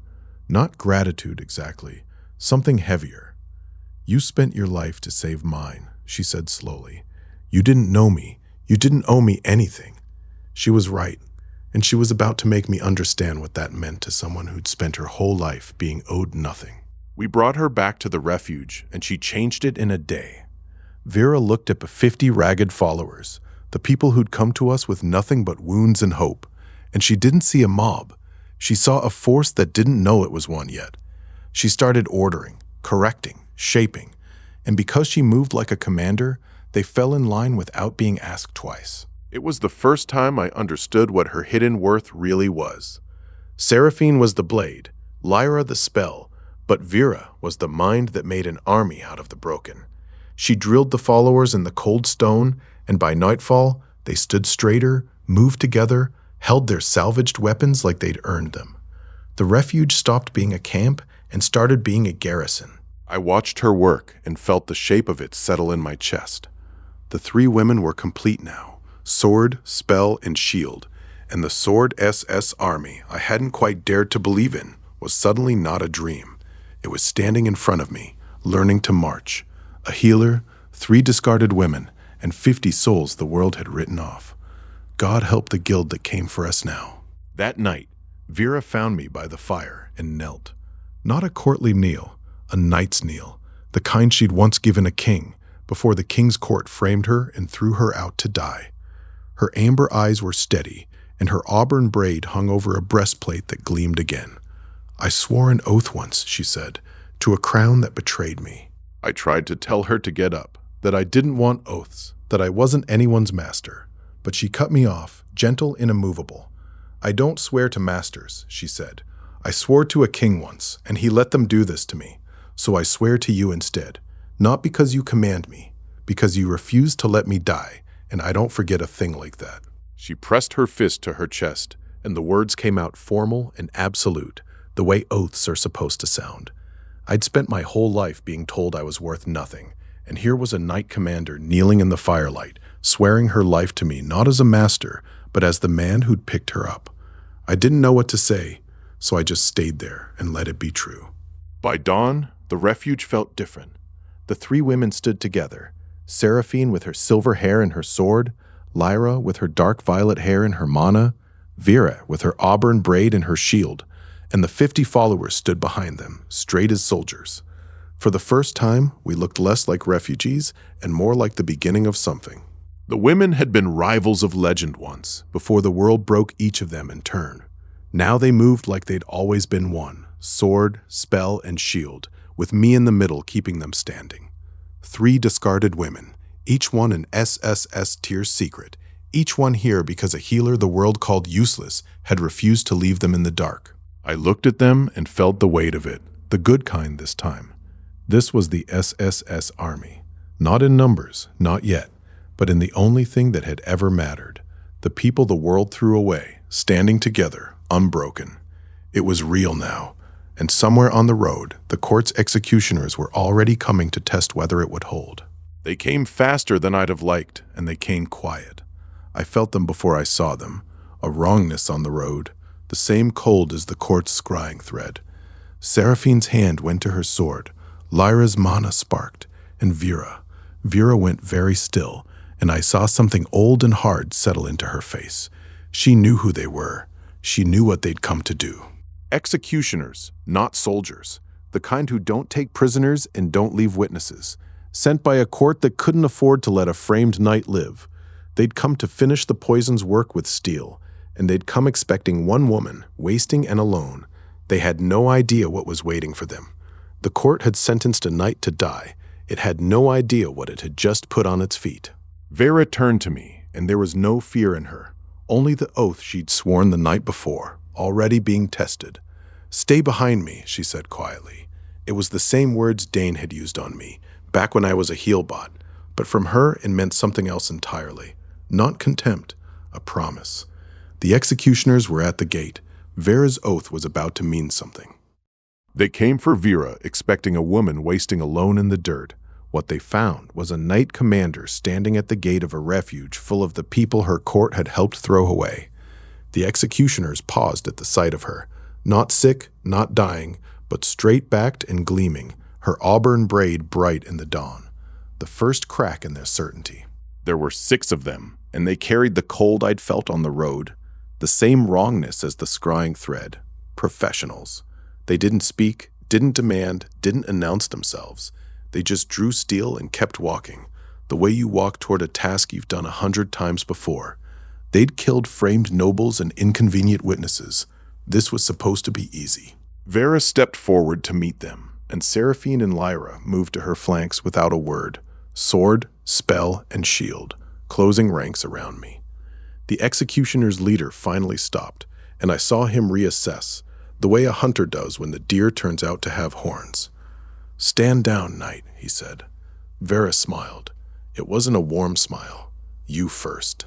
Vera hit them like a landslide. I'd seen Seraphine's blade and Lyra's spells, but I'd never seen raw command turned into violence before. She read the 6 of them the way a general reads a battlefield. Feints, flanking, one of them overcommitting, and she punished every mistake the instant they made it. The ground broke under her, and the executioner's confidence went with it. 2 of them went down before they understood what they were fighting. The system read it back to me as the rank climbed. S, then past it. The number ticking toward a ceiling the guild spent their whole lives chasing. The poison hadn't just been killing Vera. It had been burying this. A knight commander whose strength, multiplied by the heal, touched the edge of SS. But the fury had a cost, and the cost was me. Vera's power drew on the heal I'd poured into her, and the drain bit into my HP, already low from saving her. My knees went, and for a heartbeat the fight tilted. The remaining executioners saw the healer stumble, and they moved for me like wolves who'd found the weakest of the pack. That was when the team learned its most important lesson. Seraphine was there before I hit the ground, her sword a wall of silver between me and the blades. Lyra's spell cracked the air behind her, and suddenly I wasn't the weak point anymore. I was the center, and they were a ring of steel and light around me, rotating so that no one of them had to carry the whole fight alone. It was the first time we'd fought as a full unit, and it was beautiful. They covered me, and I did my job.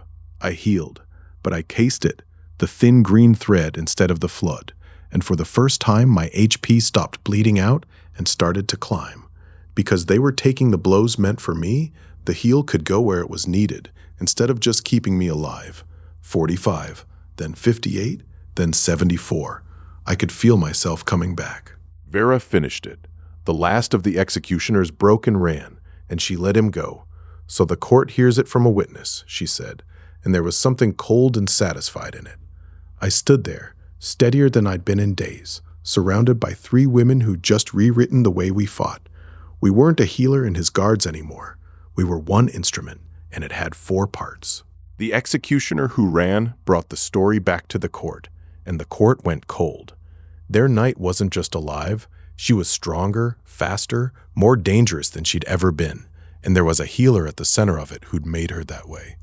The poison they'd brewed, the verdict they'd forged, the executioners they'd sent, all of it undone by one man in a white coat. That's when the panic set in, the kind that makes powerful people do stupid, desperate things. A framed knight was a loose end. A framed knight who is now SS tier was a reckoning. The nobles looked at each other across the table, and I could see the same thought passing between them. If she comes back, if the truth comes out, we hang. They didn't send more executioners. They started making plans. They couldn't afford to let the story stand, so they tried to bury it the way they'd buried her, with paper and lies, a fresh charge, a writ for the healer who shelters traitors. But it was too late for paper. The discarded had seen Vera rise, and the discarded talked. The court had wanted a quiet disappearance. What it got was a name spreading through the realm.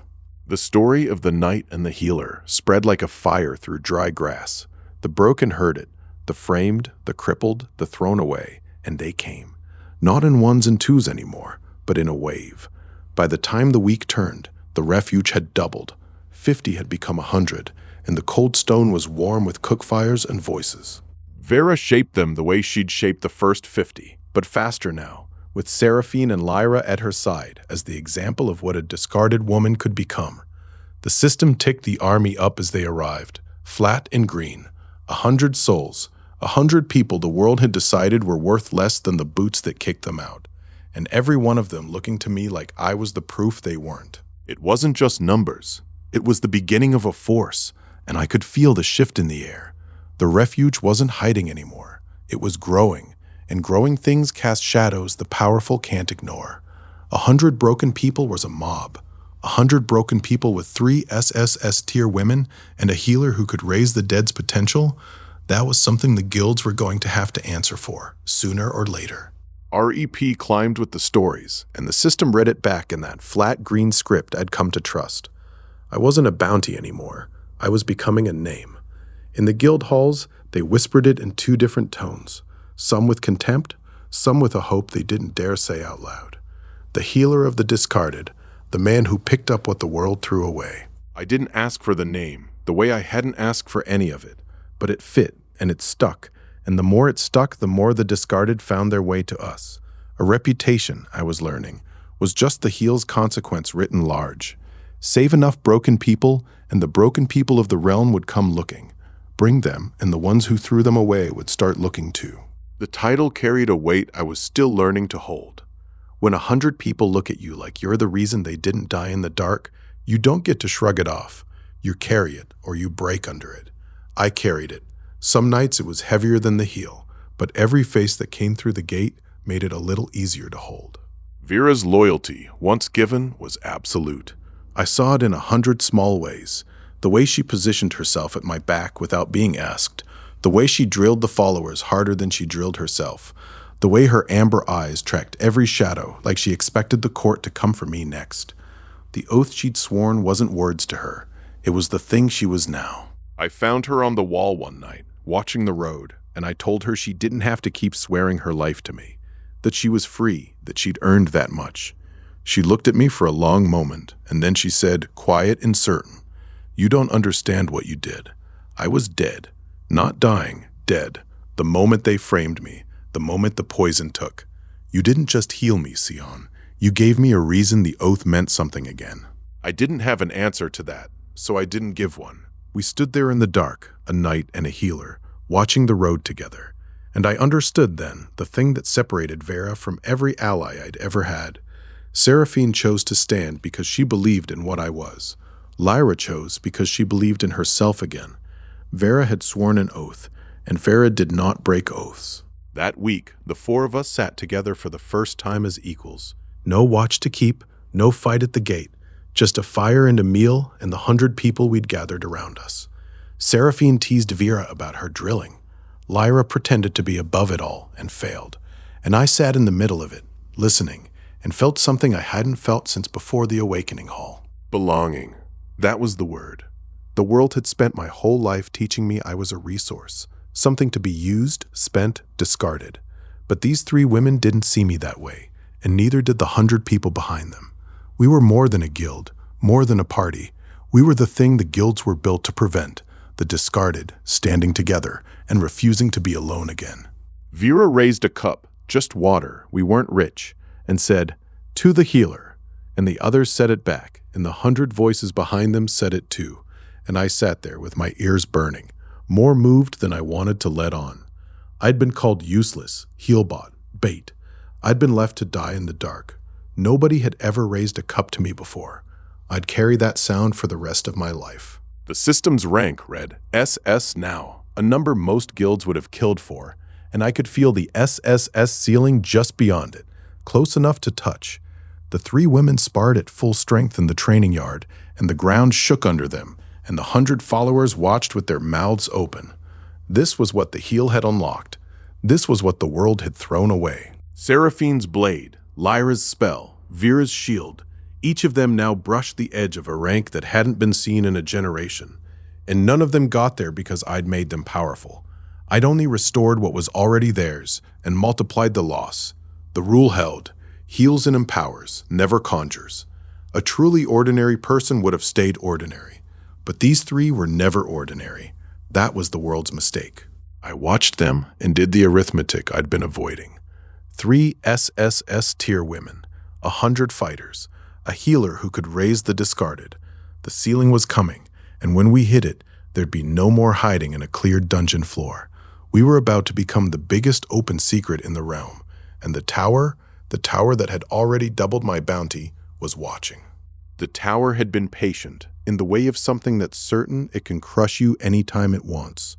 But the reports kept coming, and each one was worse than the last. A healer who raised a crippled saint, a shattered mage, a poisoned knight. A refuge of the discarded, 100 strong. A rank climbing toward SSS. Archon Vex read them all, and his cold gray eyes went colder.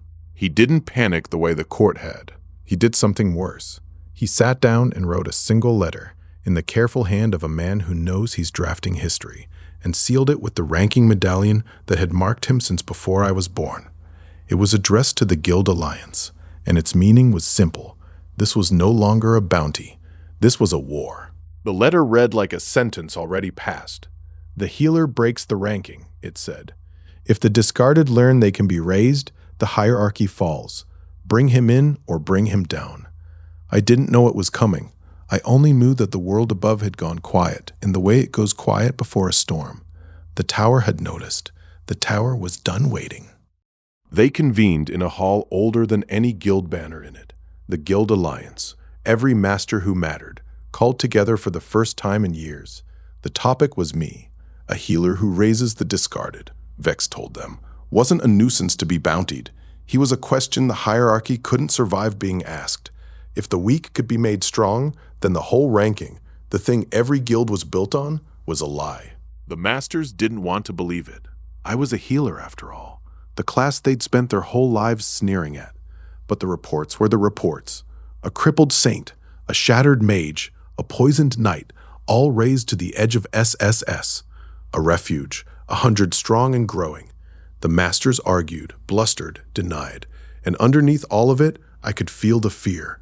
The strong were always afraid of the truth the weak might learn. Vex let them argue until they'd worn themselves out, and then he gave them the answer he'd already decided on. We don't kill him, he said.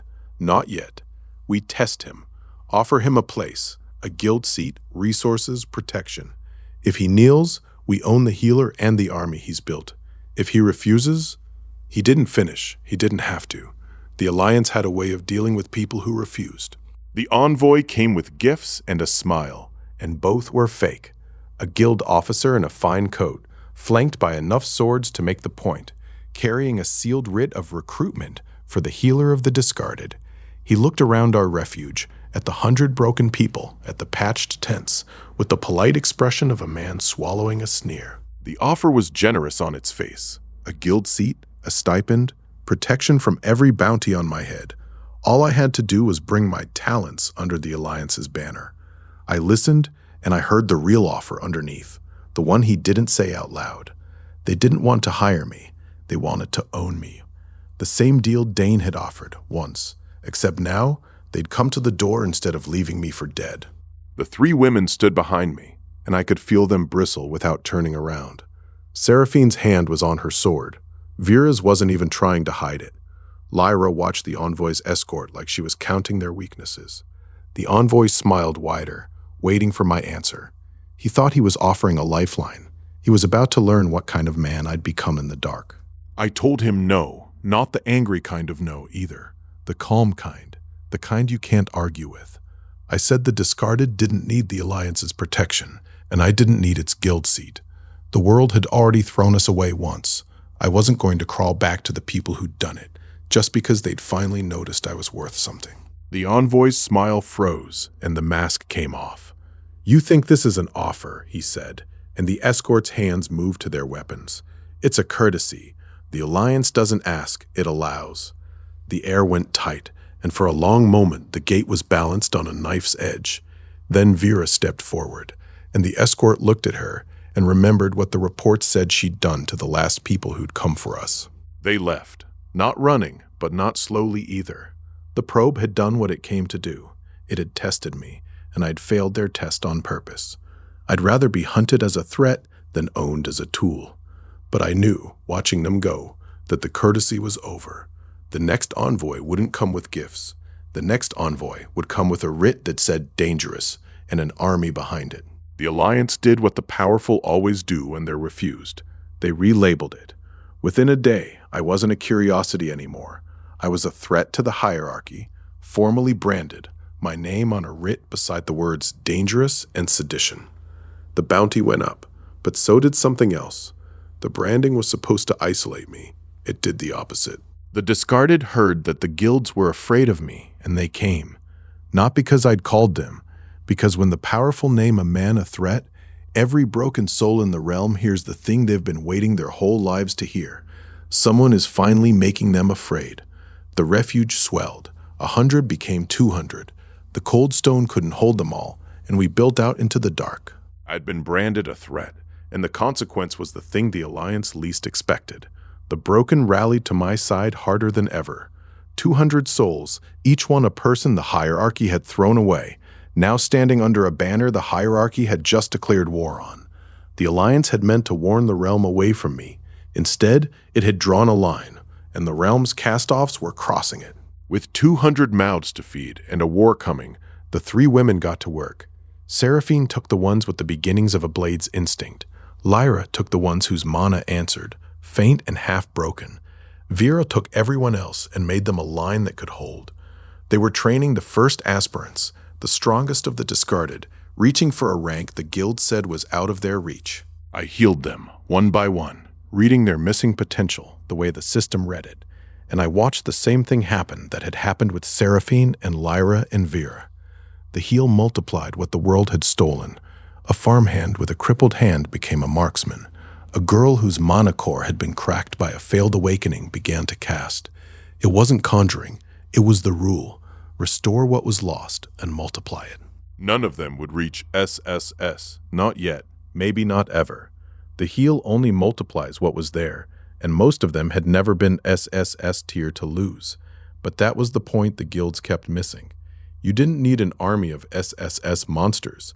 You needed 200 people who'd been told they were nothing, taught they could be something, and standing together. That was a different kind of power. That was the kind that wins. I healed all day, and I didn't die. That sounds small, but it was everything. Weeks ago, every deep heal had nearly killed me. Now, with the team covering me and the pacing learned in the dark, I could pour the green light into wound after wound and still be standing at dusk. The system read the numbers back, and for the first time my HP didn't just recover, it grew past where it had ever been. The trick I'd finally learned was trust. The heal had always cost me everything because I'd always been healing alone, terrified, spending in panicked floods. But a healer who trusts the people around him doesn't have to spend everything at once. The women took the blows, the army held the line, and I did what I was built to do, heal steadily, without emptying myself. It was the difference between surviving and living. I felt stronger than I ever had. Not in the way the women were strong, with steel and spell and shield, but in the way a healer is strong, steady, present, able to keep going. The class the world had mocked was the class that would win this war, if it came to one. Because the strong could be broken, but the one who kept them standing could not be. I was finally learning to be that. Rep kept climbing, and it climbed in 2 directions at once. Some guilds sent letters, not writs now, but letters, courtly and careful, testing whether the healer of the discarded might be persuaded to stand with them instead of against them. Others didn't bother with words. They cursed my name in their halls and sharpened their blades, and waited for the Alliance to finish what it had started. The letters were the strangest part. The same guilds that had sneered at me in the Awakening Hall, the same masters who'd toasted Dane the night they left me for dead, now wrote to me as if we'd always been friends. I read them all, and I answered none of them. The discarded had taught me the difference between being valued and being used, and I wasn't going to forget it. A reputation, I was learning, was a kind of power all its own, but it was a double-edged one. Every guild that courted me was a guild that would curse me the moment I refused. Every curse sharpened the blade already pointed at the refuge. The name had opened doors and painted targets in equal measure. I'd stopped keeping score. I just kept healing and let the name do what names do. That night I couldn't sleep, so I walked the wall and looked out over what we'd built. 200 people sleeping under a banner the guilds had declared war on. And it hit me then, the thing I'd been too busy surviving to notice. I wasn't just surviving anymore. I'd stopped running somewhere in the last few floors, and I hadn't looked back. I was building something, and it was alive. The women found me there, one by one. Seraphine first, then Lyra, then Vera, the way they always did, like they had some unspoken watch over the healer who couldn't sleep. None of them asked what I was doing. They just stood with me, and after a while, Lyra said, quiet, "It's bigger than us now, isn't it?" And I said, yes. And that was all that needed saying. We stood there, the four of us, over the sleeping refuge, and I understood that this was what the whole thing had been for. Not revenge on Dane, not proof to the guilds. A place, a people, a future where the discarded didn't have to be discarded. It scared me more than the dungeon ever had, because it was worth fighting for and worth dying for, and I just made myself responsible for all of it. At dawn, we raised a new banner. Not the crude sigil from before, but a proper one. A green light over a broken chain, worked by the hands of 200 people who'd never had a flag of their own. It went up over the refuge, and the sound that rose with it wasn't a cheer exactly. It was something heavier, relief. The broken had a banner now, and a banner is a promise that someone will still be standing when you look up. The refuge became a banner itself, in the way I'd meant it. Not just a place, but an idea. The thing the discarded told each other about in whispers. The thing that made them pack up what little they had and start walking. Go to the healer, they said, in every gutter and every fallen village. He doesn't throw people away. The idea was bigger than the walls. It always had been. I looked at the banner and felt the weight of it. The good kind and the terrible kind at once. A promise like that was a debt you could never fully pay, because there would always be one more broken person coming down the road. But that was the point, wasn't it? The world throws away the broken. Someone has to pick them up. I just raised a flag that said, from now on, that someone was us. Then Dane came back, and everything the refuge had been building toward turned a corner. The Alliance needed a champion, someone to break the healer's army in public, to prove to the realm that the discarded could still be put back in their place. And Dane had been waiting his whole life for a reason to put me back in mine. He stepped forward in that grand hall, blond and sneering, and he volunteered. I heard about it before I saw the writ, the way you hear about a storm that's already on the road. Dane, the man who'd left me to die in the dark, had issued a formal challenge. His party against mine, S-rank against the useless healer, and the Alliance, which had once bet on my death, was now backing his win with everything it had. It wasn't a duel, it was a public execution, scheduled in advance. The challenge said one thing: meet me or watch me burn down everything you've built. Dane had always needed the world to see me kneel, and the Alliance was about to give him the stage. I read the writ and I felt the old fear stir, the bait fear from the floor where he'd left me. And then I looked up at the three women, at the 200 souls behind them, and the fear went somewhere I could put it away. He wants a challenge, I said. Then he can have one. The challenge came to the proving ground outside our refuge, and the whole realm came to watch it. Dane stood at the head of his party, blonde and immaculate, the same sneer he'd worn the day he left me for dead. S-rank, the banners read, the strongest party the guilds could field. Across from him stood a healer, 3 discarded women, and 200 broken people who'd been told their whole lives they didn't belong on a stage like this. Dane didn't look at me like an old comrade. He looked at me like a loose end he should have tied off years ago. You were always a heal bot, he called across the field, loud enough for everyone.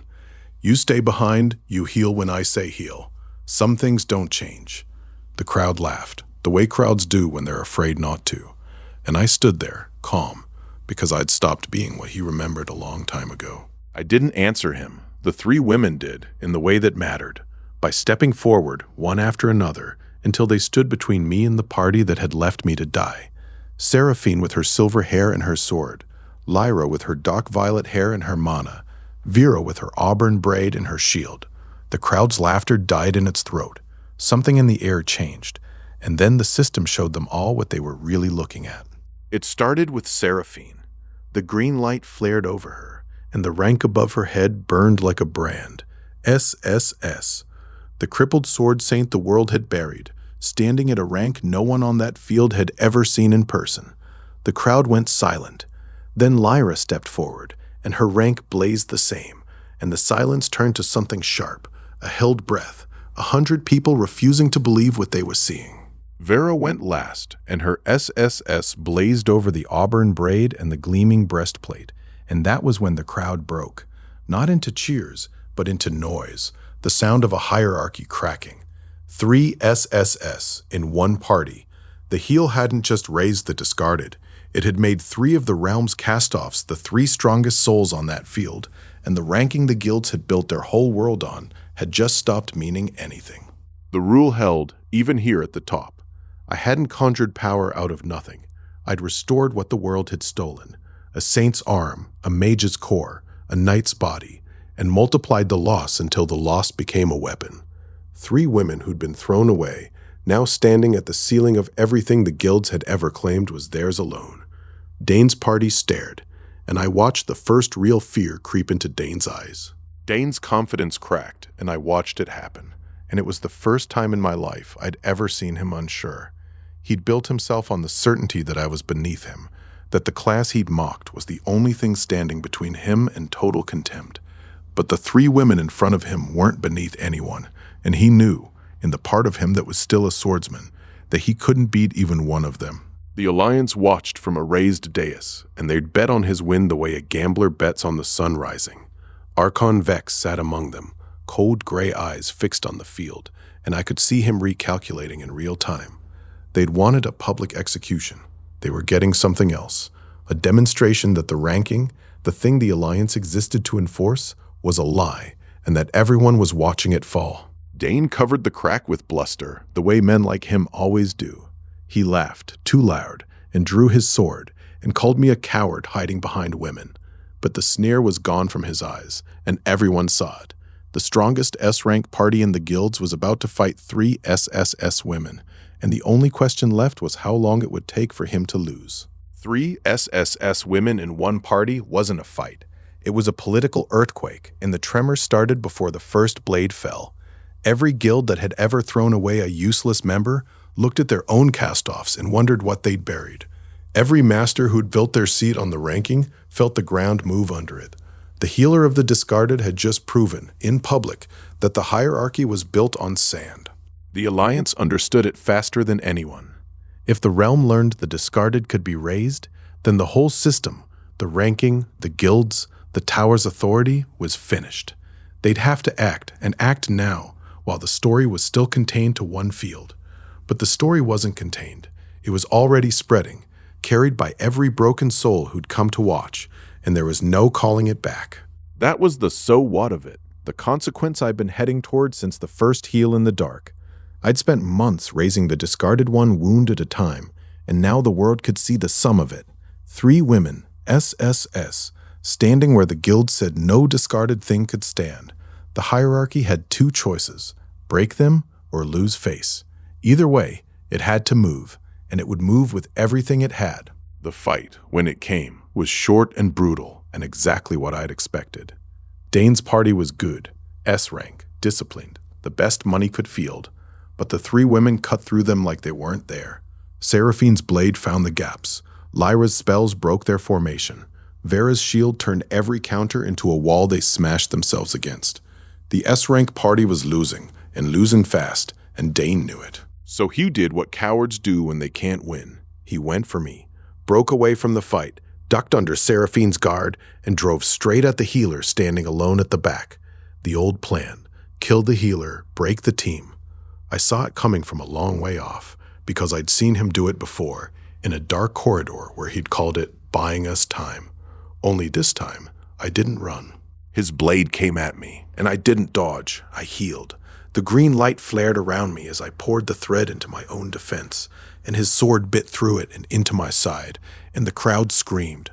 But the wound closed even as it opened, and I stayed on my feet. That was the thing Dane never understood. A healer isn't weak. A healer is the one who decides who lives, and I had just decided it wasn't going to be him. I healed through it, the way I'd learned to. The thin, steady thread that cost everything but kept me standing. HP ticked down, 120, 112, 104, as I kept my own wound closed and kept the women fighting at full strength. It was the first time I'd ever used the heal on myself mid-battle against a man who wanted me dead, and it worked. Dane's blade found me, and I wouldn't fall. The women closed in, and Dane's party shattered. Seraphine disarmed the last of them. Lyra bound the ones who ran, and Vera put herself between me and Dane and simply looked at him, and the fight went out of him all at once. The man who'd left me to die was on his knees in the dirt, disarmed, beaten, in front of the whole realm. The useless healer had just routed the strongest party the guilds could field. I stood over him, bleeding but whole, and for a moment I saw the floor where he'd left me. The dark, the monsters, the "we'll find another healer." I could have said anything. I could have made him eat every word he'd ever sneered at me. But looking at him on his knees, I found I didn't need to. He wasn't worth the words. The man I'd been afraid of for so long was just a man now, and he was on the ground. Reps spiked as the crowd found its voice, and it wasn't the crowd's mockery anymore. It was a roar, a sound I'd never heard directed at me, rising off the field and carrying out over the realm. The ranking was broken, publicly, in front of everyone who mattered. The system read it back in that flat green script, and for once the number felt less like a score and more like the start of something. Far away, the guild hall's ranking board flickered and began to rewrite itself, the way the dungeon sigils had rewritten themselves when we cleared the impossible floor. Names moved. Old certainties died. The masters watched their world reorder itself in green light, and I could feel the silence of it even from the field. The hierarchy had lost a public fight, and a public loss to the discarded was a wound that wouldn't stop bleeding. The discarded understood what it meant before the guilds did. 100 voices, then 200, took up a chant I couldn't make out at first, and then I could, and it was my name, and it broke over me like a wave. I'd been mocked in the awakening hall, left for dead in the dark, and now 200 people who'd been told the same lies I'd been told were saying my name like it meant something. I stood there, and I let it mean something. When the noise died down, the 3 women walked back to me, and the whole field watched them do it. The realm's strongest, 3 SSS women, any one of whom could have had a guild, a title, a throne, and they came and stood with the healer in the dirt, not behind me, not in front of me, beside me, the way it had been since the dark, the way it would always be. Seraphine was the first to speak, her violet eyes on mine. "You could have run," she said quietly. "You could have let us fight alone, but you stayed." Lyra shook her head, half smiling. "He always stays." And Vera, oath-bound Vera, just put her fist to her chest, the way she had the night she'd knelt in the firelight. None of them said the words out loud. They didn't have to. The whole realm had just watched them choose. I looked at the 3 of them, the sword, the spell, the shield, and I felt something I couldn't name settle into place. They were the realm's strongest now, and they could have gone anywhere, and they'd chosen to stay with the man the world had called useless. Not because they owed me, not because I'd healed them, because we'd been thrown away together, and we'd climbed out together, and that was the one bond the guilds couldn't buy or break. We named it that night, around the fire, with the whole refuge listening. The SSS Army, someone said, and the name caught like a spark in dry grass, because that's what we were now, an army built from the broken, led by 3 SSS women and a healer who wouldn't let them die. The banner came down and went back up with the new name painted across it, and the cheer that rose was the loudest sound the refuge had ever made. And the broken began to come in droves. Not in a week, not in a month. That very night, the road filled with them, the first of thousands, walking toward the banner they'd heard about in whispers. The guilds had spent centuries teaching the discarded that they were nothing. We'd just spent one afternoon on a proving ground teaching them the opposite. The realm's cast-offs had a place to go now, and they were coming. I stood at the gate and watched them come. The 200 behind me already making room for the ones who just arrived and the ones still on the road. The SSS Army. It sounded like a boast, but it wasn't. It was a promise. Every broken soul in the realm was welcome here, and every one of them would be taught to stand. The world had thrown them away. I was going to pick them up, one by one, until there was no one left to throw. The Alliance, cornered, did what cornered things do.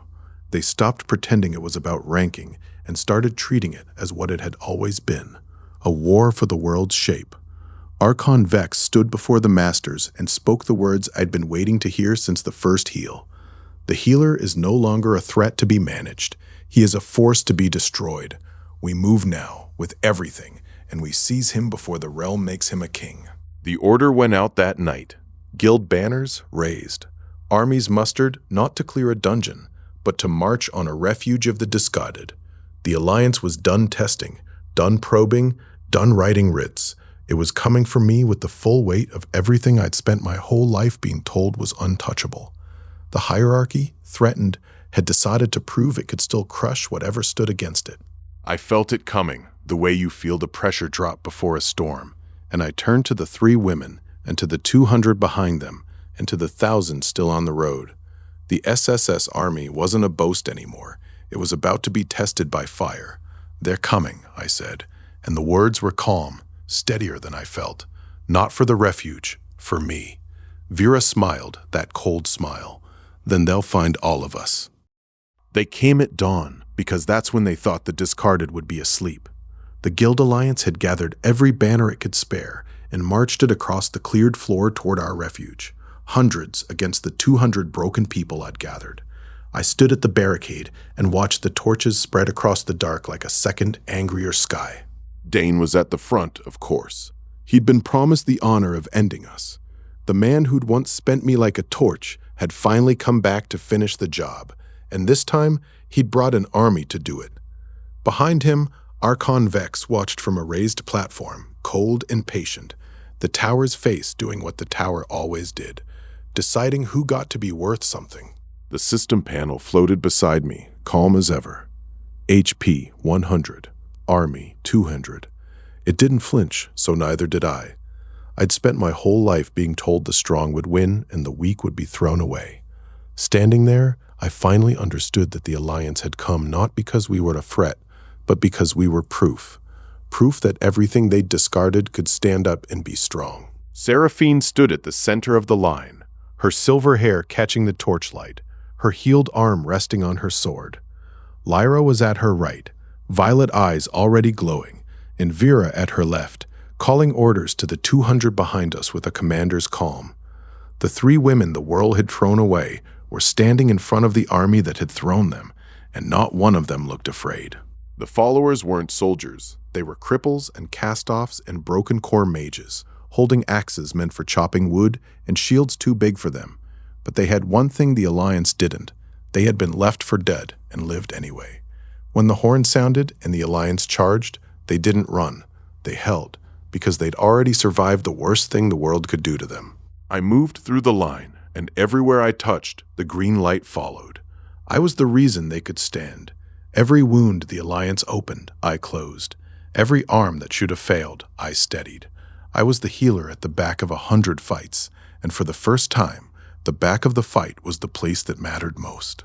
The cost started climbing the moment the real fighting began. Healing one person deeply had nearly killed me once. Healing 200 mid-battle was something else entirely. I felt it in my chest, a slow, spreading cold as the system converted my own life into the light that kept the defenders standing. HP 100, and it was already ticking down. I didn't stop to count. A boy with a shattered wrist, a woman with a blade through her side, an old knight whose legs had been crushed. I healed them all, one after another, and each one cost me. The system didn't ask me to be wise about it. It just took and took and took. Somewhere in the middle, I realized I was running on the same stubborn thing that had kept me alive in the dark. I would not let them die in front of me. HP 80 by the time the line bent. The panel floated in the corner of my vision, flat and honest. I'd spent 1/5 of my own life in minutes, and the Alliance kept coming. But everywhere my green light touched, someone who should have fallen stood back up. That was the whole arithmetic of me. I pay, they rise. And as long as there was a breath in me, I'd keep paying. That's when the arithmetic started to work against the Alliance. One of their front-rank soldiers took a wound meant for a follower, and instead of dying, he saw the green light close it. He saw me, the useless healer they'd all been sent to kill, spend my own life to save a stranger. He looked down at the arm he could still use, then at the banner he'd marched under, and something in his face broke. He dropped his sword, then the man beside him did, then a squad. The Alliance's attack backfired in the worst way possible. Watching the healer save the discarded on their side remembered that they were discarded too. They'd been told the weak deserved to be thrown away. Watching me refuse to throw anyone away, even the ones trying to kill me, was more than their faith could hold. By nightfall, Army had jumped to 500. Not through victory, through defection. The soldiers who'd come to bury us joined us instead, and I healed them the same as I healed everyone else, because the missing potential rule didn't care whose side you'd been on. It only cared how broken you were. And under their armor, the Alliance's soldiers were every bit as broken as the people they'd been sent to kill. Dane saw it happening and decided to end the war himself. He cut through the lines, my people, with the cold efficiency I remembered from every dungeon we'd ever run together. The sword that had once left me for dead in the dark was now carving toward the man I'd become. I heard Vera shout a warning, and then I saw him. Blonde hair, cold blue eyes, the composed sneer of a man who'd never once been told no. He wasn't after the women. He wasn't after the army. He was after me, because he'd finally understood what I was. The source, the battery, the thing that made the discarded unbeatable. Kill the healer and the whole impossible army collapses. It was the smartest play of his life, and it was aimed straight at my heart. And for one frozen second, I was back in that corridor, being shoved forward into the dark. Still just a heal bot, he said, and the blade came up. But I wasn't in that corridor anymore, and I wasn't alone. I saw 3 shapes move in the corner of my vision, silver, violet, and auburn, and I understood, with a calm that surprised me, that Dane had made his final mistake. He'd come for the healer, but he'd forgotten that the healer was never the one he should have been afraid of. Seraphine reached him first. The sword arm the world had called dead blocked his strike so hard the impact rang off the stone, and Dane's sneer cracked into something I'd never seen on his face before: fear. Lyra's spell hit next, a violet wave that tore his footing out from under him, and Vera's shield came down like a closing gate. The 3 women he'd once sneered at as discarded ended his war in the space of 3 heartbeats. He fell the way I'd once fallen, alone in the dark, with everyone he'd counted on already gone. The Alliance soldiers he'd brought were defecting or fleeing, and Archon Vex had already turned his platform away, the tower's face retreating now that the odds had shifted. There was no one left to catch Dane. The world he'd helped build, the world that spent the weak, had spent him last. I walked over to where he lay, and the green panel followed me. I could have left him. Every instinct from every year he'd used me said so. But I knelt, and I put my hands on the worst of his wounds, and I healed him. Not because he deserved it, but because the rule didn't care about deserving. The more broken something was, the more it restored. And Dane, at the end, was exactly what he'd made of me: broken, discarded, and waiting in the dark. When Dane fell, the Alliance broke. Not just the army, the whole idea of it. I watched their banners topple one after another, and the soldiers who'd come to kill us drop their weapons or take them up in our defense. Even Archon Vex, who had never once in his life retreated from anything, turned his platform and went. The tower had come to crush a healer, and instead, it had watched its own army choose a side it never expected. REP ticked up to 85. I didn't need the panel to tell me what that meant. Word was already spreading out of the dungeon and into every guild hall in the realm. The mocked healer had beaten the Alliance not by force, but by refusing to let anyone be thrown away. The ranking that had once ranked me as worthless was now ranking me as the one thing it had no box for. But the victory didn't feel like a victory, not yet, because I'd knelt beside the man who'd left me to die and healed him anyway, and that had cost me something Dane's sword never could. I understood now that the war wasn't between the strong and the weak. It was between those who spent people and those who wouldn't, and I had just shown everyone watching exactly which side I'd chosen. They asked me why I'd healed him. Seraphine, whose arm he'd never broken, but whose world he'd helped break. Lyra, who'd watched him sneer at the broken from the moment she'd arrived. Vera, who'd spent her life guarding men like him. Why, they wanted to know. Save the man who'd used you and left you to die. I didn't have a clever answer, only the one I'd always had. Because carrying the hate would make me what they are, I said. The Alliance spends people. It throws away the weak. If I start choosing who deserves to be saved, I become just another man deciding who's worth something. I'd spent years in the dark hating Dane for what he'd done, and the hate had never once made me stronger. It had only made me tired. Forgiving him wasn't about him. It was about me, about refusing to let the worst thing that ever happened to me turn me into the kind of person who did it. The three women were quiet for a long time. Then Seraphine nodded once, and Vera sheathed her shield, and Lyra let the violet light die from her eyes. We didn't need to say the rest. We'd all been discarded once. We knew what it meant to be picked up. By morning, the refuge was a different place. The 500 who defected had doubled our numbers, and more were coming. The broken and the cast-off, the ones who'd heard there was a healer who didn't throw anyone away. Cookfires burned in lines, and someone had raised a new banner over the gate, a healer's sigil, green on black. It wasn't a war flag. It was a promise. Army, 500. The number sat in the corner of my vision like a question. I'd never wanted an army. I'd wanted to stop being the thing the world threw away.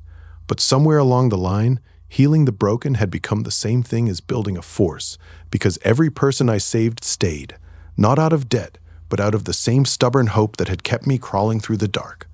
We weren't followers and leader. We were the ones who'd been left, and we weren't leaving anyone else. The tower couldn't ignore us now. I saw Archon Vex's scouts at the edge of the floor, watching, counting. But the message had changed. They weren't looking at a problem to be crushed anymore. They were looking at a force to be reckoned with, a force made entirely of people they'd called worthless. I stood at the head of it, the healer's satchel still over my shoulder, and for the first time I let myself believe we might actually win.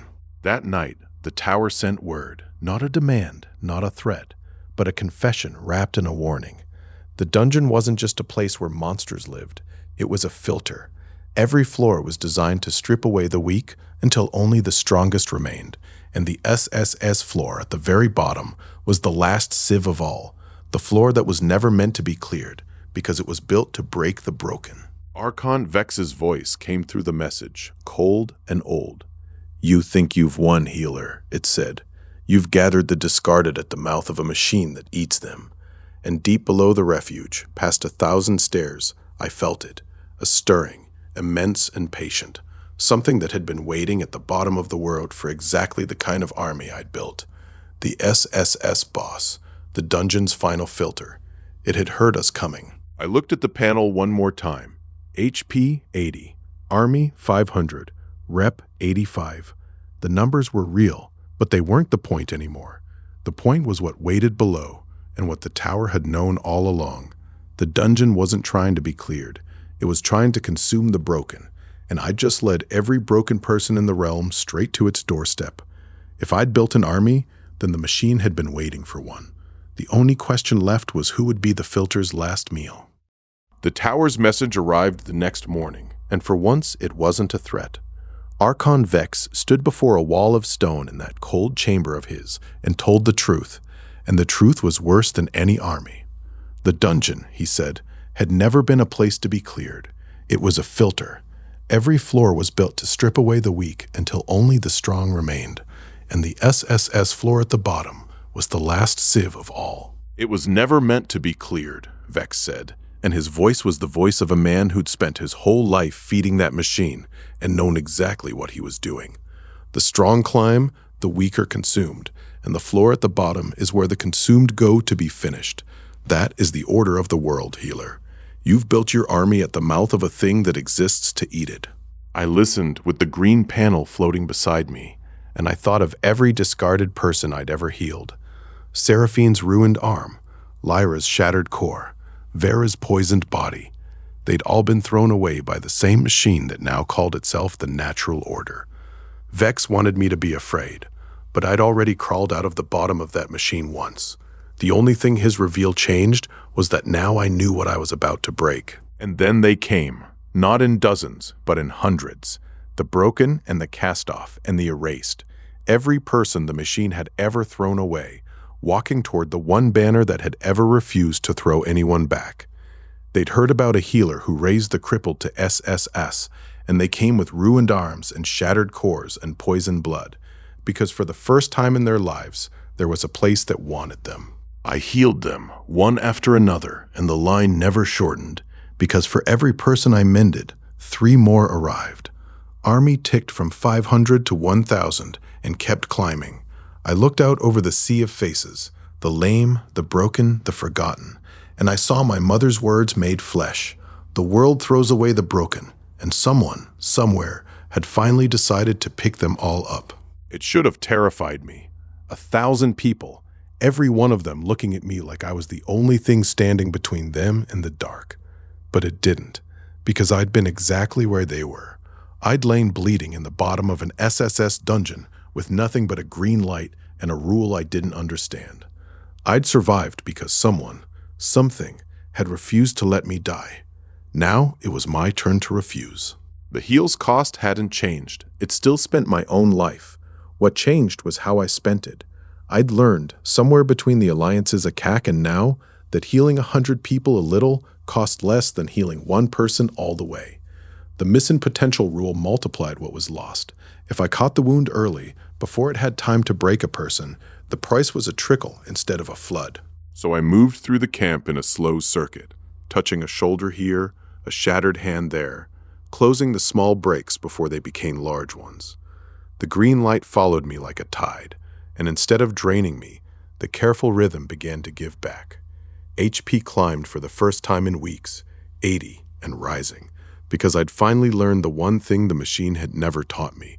You don't break yourself to heal the broken. You steady yourself so you can steady them.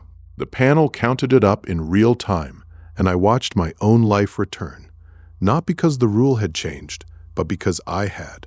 The healer who'd once poured everything into a single wound and nearly died in the dark was learning to pour a little into 1,000, and in the doing, I became something the machine had never accounted for. A healer who could outlast the floor that fed on the broken. 1,000 strong, the panel said, and the number echoed out of the dungeon and into every hall of power in the realm. The guilds that had once mocked me now watched with a different kind of fear. Not the fear of a fight, but the fear of being proven wrong. Every broken person who joined me was a walking indictment of the order that had thrown them away. The stronger my army grew, the louder their own discarded whispered to each other. The courts that had framed Vera sent runners. The guilds that had cast out Seraphine and Lyra held closed meetings. None of them attacked. They were too frightened to attack 1,000 people they'd already spent their whole lives underestimating. But I felt their eyes on me, and I understood the real shape of the war now. They weren't afraid of our swords. They were afraid of what we proved. 1,000-strong army of the formerly weak, Vex's message had said, and I could hear the disbelief in it. The machine had spent centuries teaching the world that the weak belonged at the bottom. Now the bottom had stood up, and it was walking, and every power in the realm was terrified that it might keep walking, straight through the floor of everything they'd built. Vera was the one who turned the frightened crowd into an army. She'd commanded knights before the court poisoned her, and she fell back into it like a hand into an old glove. She split the 1,000 into 3 wings, sword, spell, and shield, and gave each to the woman who'd mastered it. Seraphine took the sword wing, her silver hair a banner over the ranks. Lyra took the spell wing, violet light dancing over 100 raised hands. I watched them work and felt something I hadn't let myself feel in a long time. The 3 women the world had thrown away weren't just strong anymore. They were leaders. Seraphine taught a one-armed girl to hold a blade so it sang. Lyra taught a cracked core boy to cast without shattering. Vera drilled shield walls until the 1,000 moved as one. They were building the thing I'd only dreamed of, out of the people everyone else had given up on. And I was the center of it, the way a heart is the center of a body. Every wing turned to me between drills, not for orders, Vera gave the orders, but for the quiet green light that steadied a shaking hand or sealed a training wound. I'd spent my whole life being the invisible man at the back of someone else's fight. Now the back of the fight was the front, and I'd never once had to raise a weapon. That night they gave me a name. I'd never asked for one. The panel had called me HEALER from the first night, and that had been enough. But the 1,000 gathered around the cookfires had other ideas. One by one they stood and said the word, and the word was not a title the guilds had ever handed out. It was a word they'd invented for the man who'd refused to let them die. "Our healer," the first of them said, and then another and another, until the whole camp was saying it, and the word rolled over me like warm water. Rep ticked up to 90. The realm's cast-offs had named me themselves, and no ranking board on Earth could take it back. I stood there with the green light humming at my shoulder and felt, for the first time in my life, like I belonged somewhere. I almost corrected them. I wanted to say I was no one's healer, that I was just the man who'd happened to be left in the dark with a rule and a stubborn heart. But I looked out at 1,000 faces that had once been broken and were now whole, and I didn't have the words to argue, so I didn't. I just stood there and let them name me, and made myself a promise I intended to keep, that I would be worthy of it. At dawn, the real drilling began, and it was unlike anything the dungeon had ever seen. The SSS floor had never been assaulted in the history of the realm. It had only ever been fed. But Vera's 3 wings moved in a language of their own now, and Seraphine and Lyra led them through the motions of a descent no living person had attempted. The first real SSS assault in history, and it was being practiced by 1,000 people the world had called useless. I moved among them as they drilled, and I could feel the shape of what we were becoming. Not a mob of the desperate, but a single instrument. The sword wing to cut, the spell wing to burn, the shield wing to hold, and me at the center to keep them all standing. Every time a wing stumbled, I was there before it fell, and every time I steadied one, 10 more stood straighter. We were learning each other. The floor below was waiting. I could feel it even through the stone, a cold, patient attention, like something vast turning over in its sleep. But the 1,000 drilled on, and their fear had a different texture now.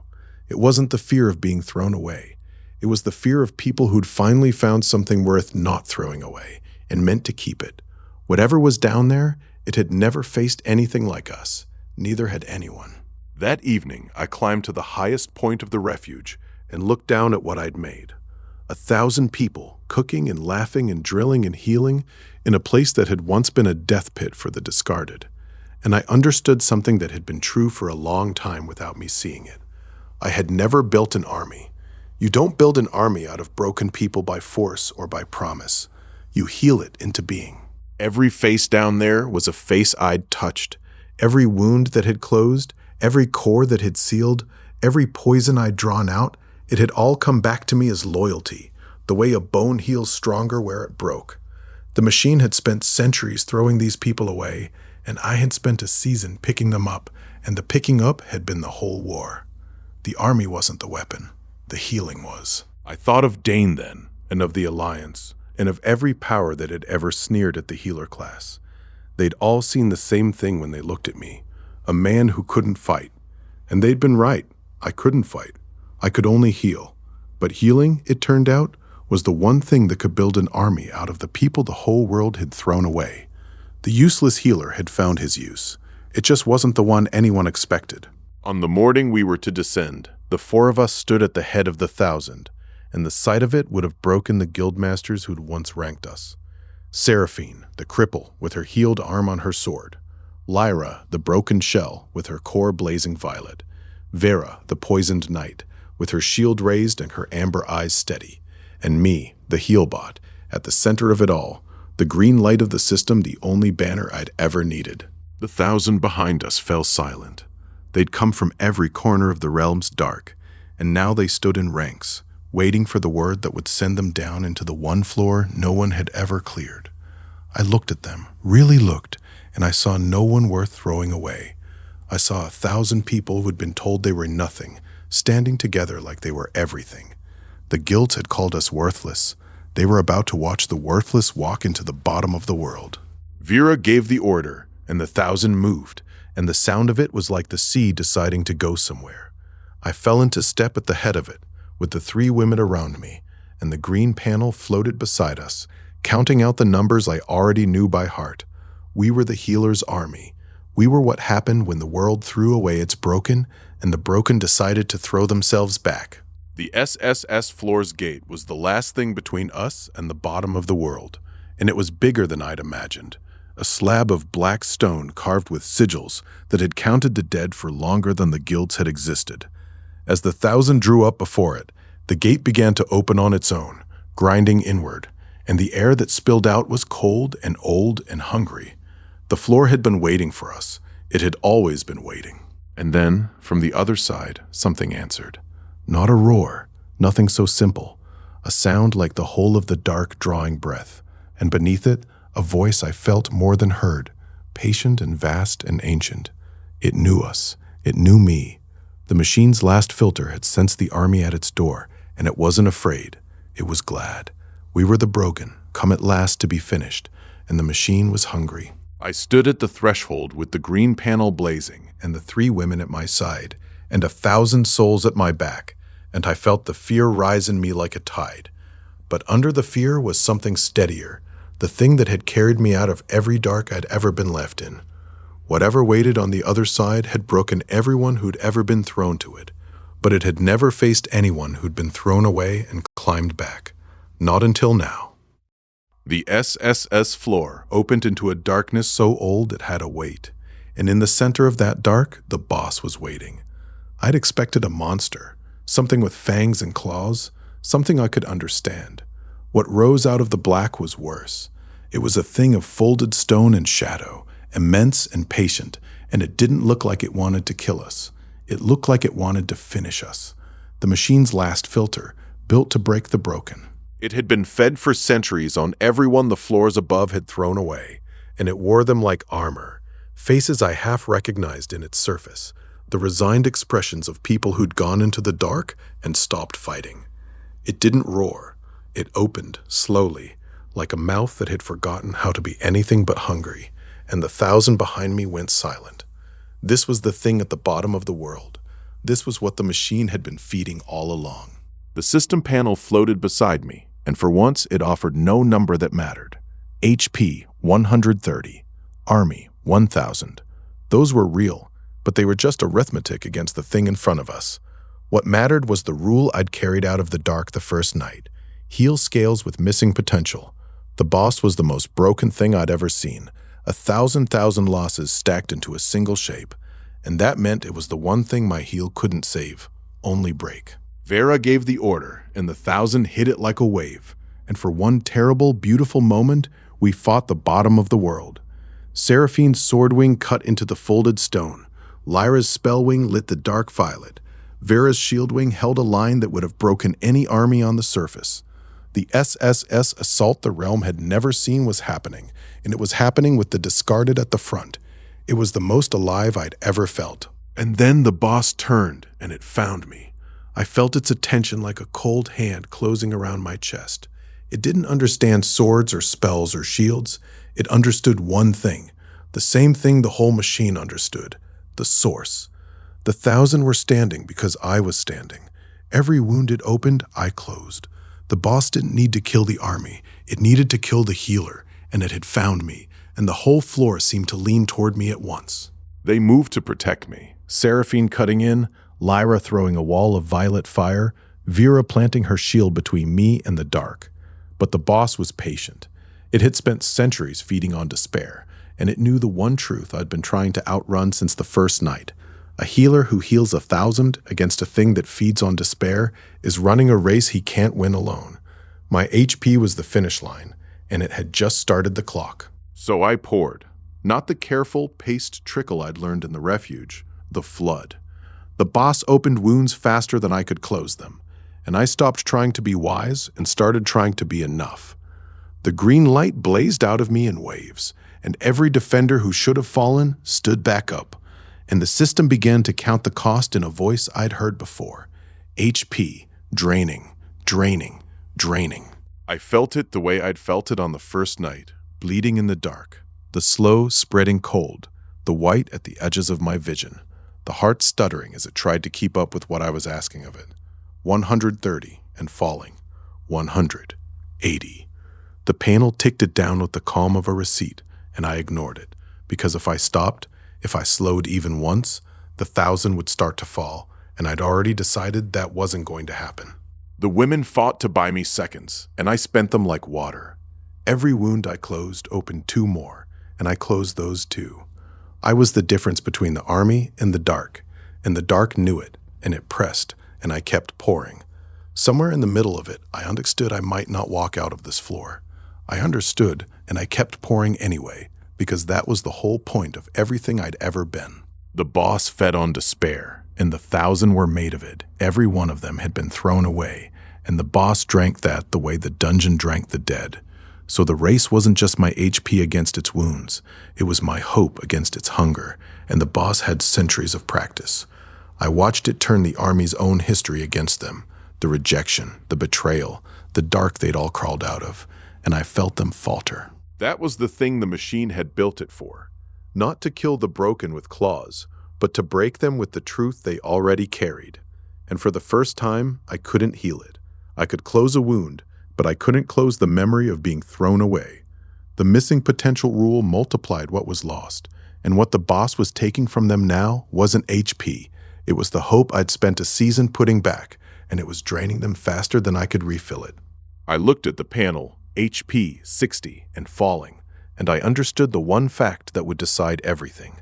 I couldn't win this race alone. No healer could.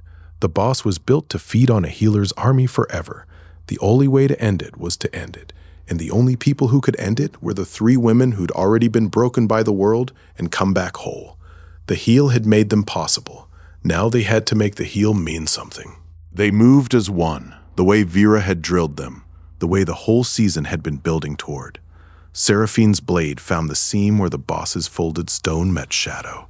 Lyra's violet fire burned the despair out of its surface. Vera's shield turned its final, crushing answer aside. 3 women the world had thrown away, fighting in perfect step, and I poured the last of myself into the light that let them reach the heart of it. I watched them do the impossible, the thing no party in history had ever done, and I understood what the system had been telling me from the first night. I couldn't conjure power. I could only restore what was lost. Seraphine's lost arm, Lyra's lost core, Vera's lost body. I'd given them back what the world had taken, and now they were giving it back to the world, one impossible cut at a time. The heal had made them. They were making the kill. The blow, when it came, wasn't mine, but I felt it in my chest like it was. Seraphine drove the blade home, Lyra's fire racing along its edge, Vera bracing the impact that would have torn them all apart. And the boss? The filter, the machine's last sieve, the thing that had broken everyone who'd ever been thrown to it.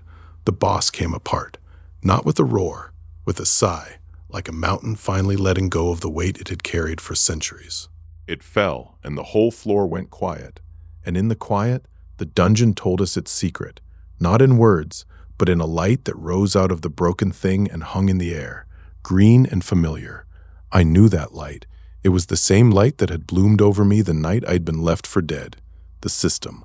The dungeon hadn't been a filter at all, not really. It had been a test, and the test had been waiting for someone who wouldn't throw the broken away.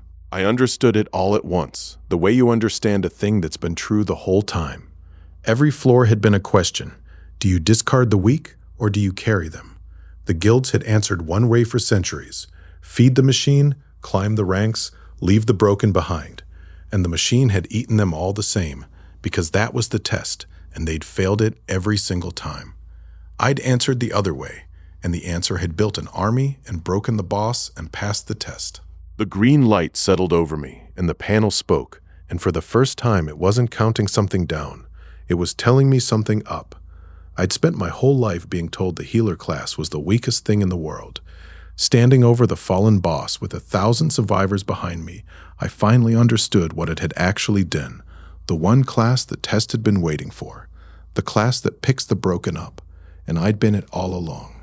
The clear echoed out of the dungeon like a stone dropped into still water, and it reached every corner of the realm before we'd even caught our breath. The SSS floor, the one no party in history had ever cleared, was cleared. And not by the guilds, not by the strong, but by a healer and 3 discarded women and 1,000 people the world had thrown away. REP ticked up to 95, and I watched the number climb and felt, oddly, nothing. The number had stopped mattering. The test had never cared about numbers.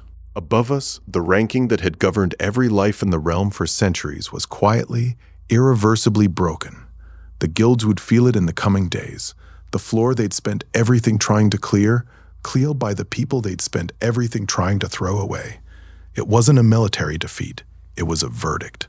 Every guild that had ever ranked someone worthless had just been ranked worthless by the thing they worshipped, and the thing they worshipped had chosen the healer. I stood at the edge of the fallen boss and looked up, through 1,000 layers of stone, toward a surface that had never once wanted me, and I didn't gloat. I'd crawled out of too many darks to gloat. I just stood there, with the 3 women at my side and 1,000 survivors behind me, and I let the echo of what we'd done roll over us. We'd passed the test. The realm was about to learn what that meant. We stood over the victory the way you stand at the end of a long climb, too tired to celebrate, too whole to do anything but breathe. Seraphine's silver hair was matted with dust. Lyra's violet light had guttered to a steady ember. Vera's shield arm shook with the effort of holding a line no one had ever held before. And me? I had less of myself left than I'd had since the first night, HP 60, and I'd never felt more complete. None of us said anything for a long time. We didn't need to. The 4 of us had been thrown away by the same world, and we'd crawled into the bottom of that world and broken the thing that did the throwing. Seraphine reached out and put her hand on my shoulder, the hand I'd mended in the dark, and Lyra and Vera did the same, until the 4 of us were standing in a circle of our own, the discarded at the center of the machine they'd beaten. No longer discarded, Vera said quietly, and the words hung in the air over the fallen boss. No longer alone. I looked at the 3 of them, the cripple, the broken shell, the poisoned knight, and I saw what they'd always been, under the wounds the world had given them. The strongest people I'd ever known, and the only family I'd ever truly had. We'd gone into the dark to break a machine. We'd come out of it whole. The floor was cleared, and the clearing of it unmade the ranking.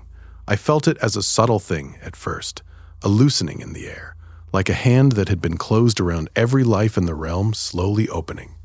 The SSS floor, the last sieve, the thing that had given the guilds their whole order, was gone, and without it, the machine had nothing left to feed on.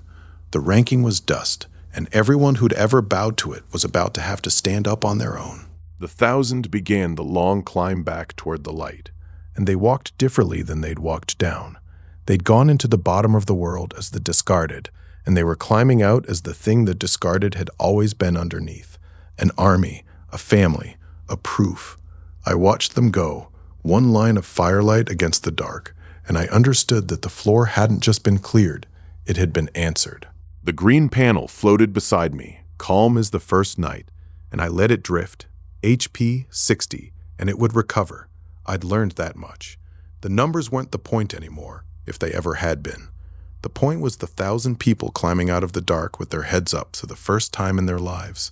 The point was the 3 women at my side. The point was that the machine was broken, and we were still here, and the world above had no idea what was coming up to meet it. Above us, the guilds were already moving, but not to fight. The word had spread too far and too fast for that. The masters who'd once mocked the healer class now sat in their halls and stared at the same message over and over. The SSS floor was cleared, and the man who'd cleared it was the one they'd ranked worthless. I imagined them, one by one, preparing the thing they'd never prepared for anyone, a kneel. The courts that had framed Vera, the guilds that had cast out Seraphine and Lyra, the masters who'd sneered at the healer class for a generation, they were all doing the same arithmetic now, and none of it came out in their favor. They'd built their order on throwing away the weak. The weak had just cleared the one floor the strong never could. There was nothing left to do but kneel, and they knew it, and I could almost feel the weight of it settling over the realm, like the quiet before a storm. I turned away from the surface and looked back down at the broken floor, at the green light still hanging where the boss had fallen.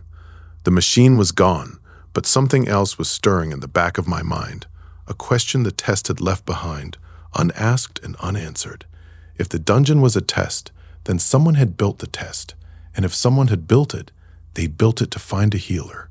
The question wasn't whether I'd passed, it was why the test existed at all. But that was a question for another climb.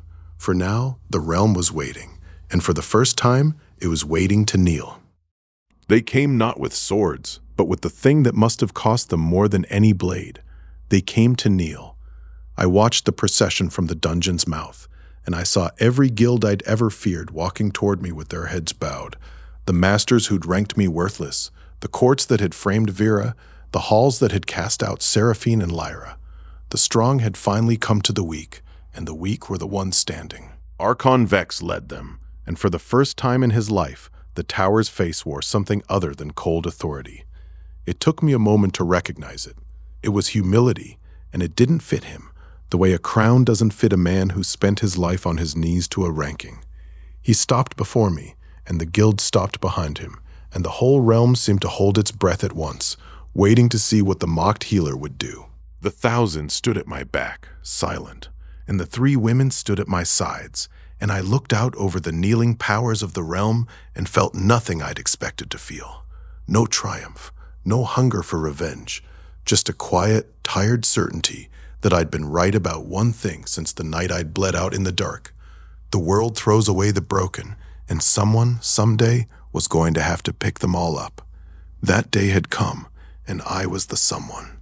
Vex began to speak, and the words were the old words, the ones the guilds had used for 1,000 years. Fealty, submission, the healers rise to the head of the order.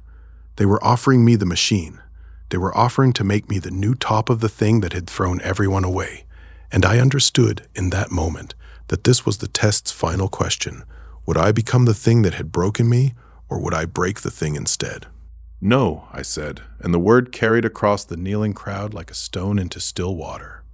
I don't want your fealty. I want terms. I looked past Vex to the masters, to the courts, to every hall that had ever decided who was worth something. The discarded are no longer thrown away. That's the only term. No one is ranked worthless again. No one is left to die in the dark again. Or you can keep your kneeling and keep your machine and watch it eat you. It wasn't a threat. It was the plain truth, and they knew it, because they'd seen the floor I'd cleared and the army I'd built and the boss I'd broken. The machine had no power over me anymore, and no power over anyone who'd chosen to stand with me. So they knelt, and they heard the terms, and one by one, with a slowness that told me exactly how much it cost them, they bowed their heads and agreed. The hierarchy they'd built on discarding the weak was over.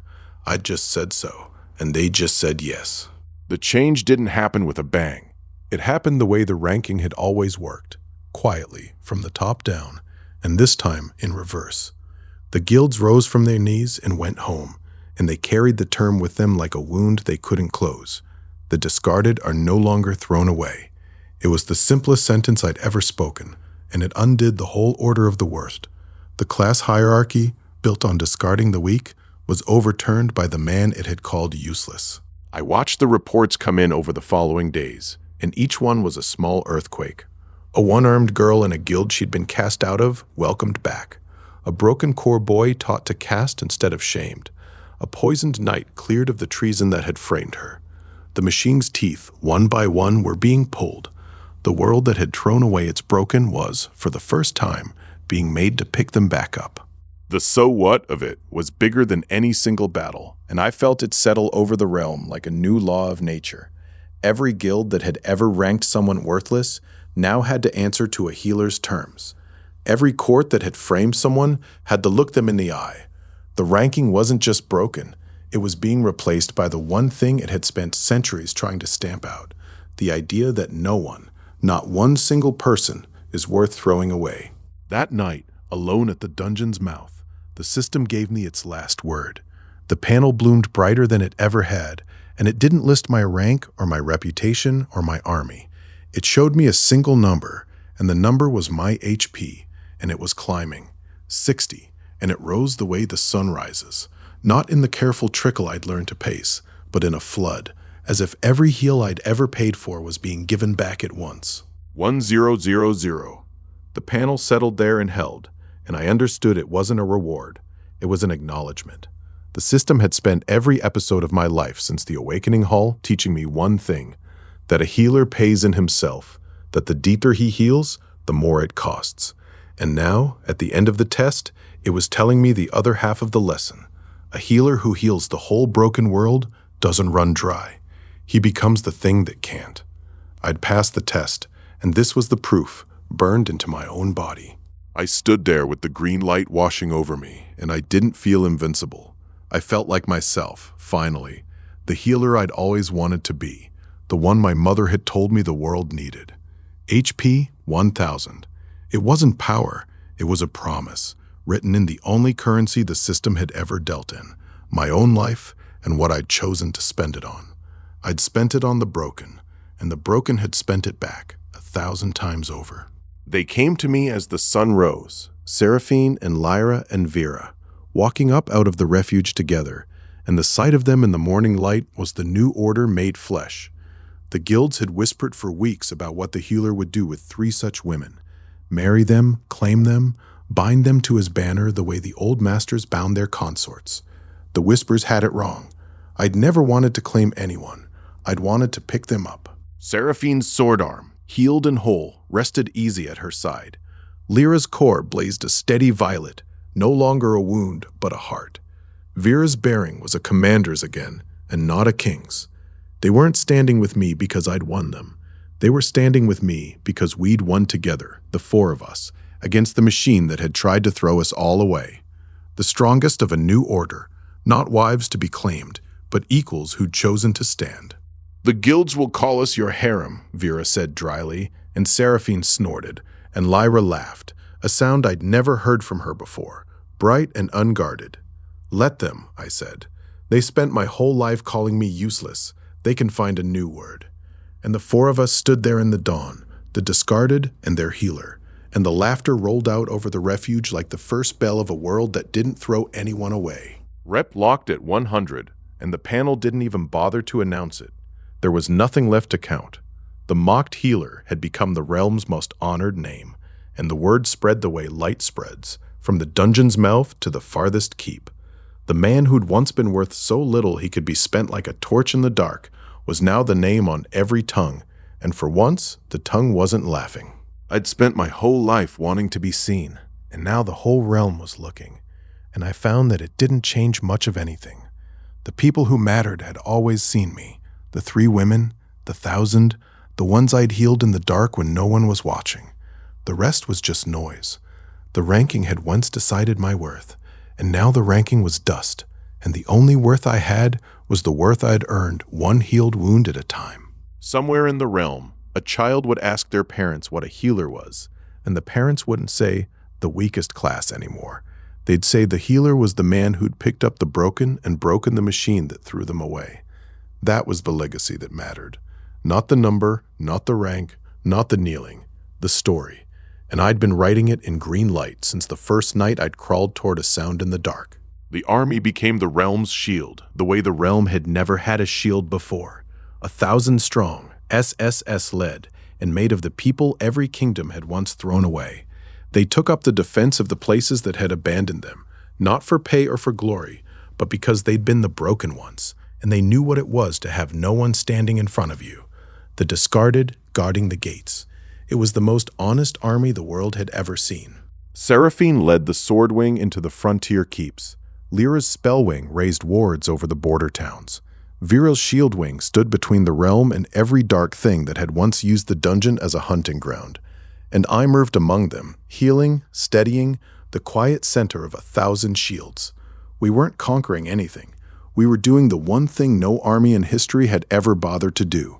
We were making sure no one got thrown away again. The guilds watched it happen, and for once they didn't scheme. They'd knelt and they'd agreed to the terms, and now the terms were standing at their borders, keeping them safe. It was the final joke of the whole long war. The machine had spent centuries throwing away the weak, and the weak had come back as the wall that held the dark. The realm was safer than it had ever been, and it was safe because of the people it had once called worthless. That evening, I did something I hadn't done since the night I'd been left for dead. I closed my healer's satchel. Not because the work was done.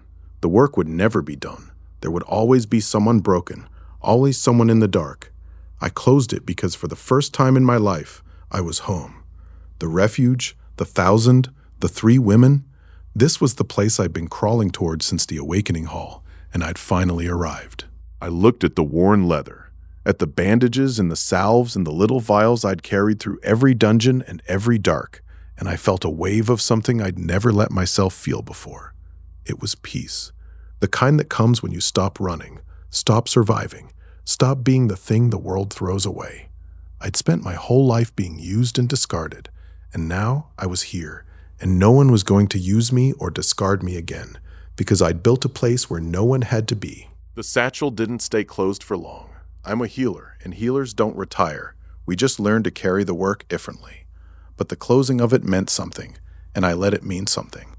My mother had said the world throws away the broken, and someone has to pick them up. She'd never told me the second half, that the someone who picks them up, if they're lucky, gets to be picked up too. That's what the satchel was. It was the moment I let myself be home. The next morning, I walked the streets of a town that had once sneered at my class, and I saw the thing I'd been working toward my whole life. The discarded were walking with their heads up, not the way the strong walk, with the easy arrogance of never having been broken. The way you walk when you've been on the ground and gotten back up, and you know you'll get back up again because you've done it before. A one-armed girl walked past with a sword at her hip and her chin high. A broken core boy stood in a square, casting a small, steady light for anyone who needed it. A knight in an old, mended breastplate nodded at me as she passed, and I saw the auburn braid and knew it was Vera's work. One of the poisoned, one of the framed, walking free. The world had changed, not in the way the guilds had feared, but in the way my mother had always believed it could. No one bowed to me in that street, and I was glad of it. Bowing was the old world's language, the one that said some people are worth more than others. The new world didn't bow. It walked with its head up, and it looked the healer in the eye, and it said nothing, because nothing needed to be said.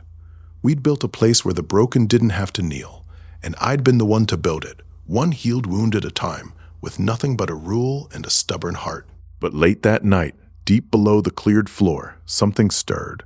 Not the boss, that was gone. Its folded stones scattered across the bottom of the world. This was older and deeper, and it moved with the slow patience of a thing that had been waiting longer than the dungeon itself. I felt it in my sleep, the way you feel a door open somewhere far away, a presence at the very root of the machine, turning over and noticing, for the first time in an age, that the test had been passed. The green panel flickered beside me in the dark, and for one heartbeat, it showed me something I'd never seen before. A line of text beneath all the numbers, half-formed, like a signature at the bottom of a contract I'd signed without reading. Who built the test? The question I'd carried out of the SSS floor surfaced again, sharper now. The dungeon had been a machine, and the machine had a maker, and the maker had built it to find a healer, to find me. I lay there in the dark of my own home, and the warmth of everything I'd built pressed in around me, and for the first time since I'd passed the test, I felt the old fear again. Not the fear of being thrown away, but the fear of being found. Something had built the machine that threw everyone away, and it had been waiting for someone to break it, and now it knew my name.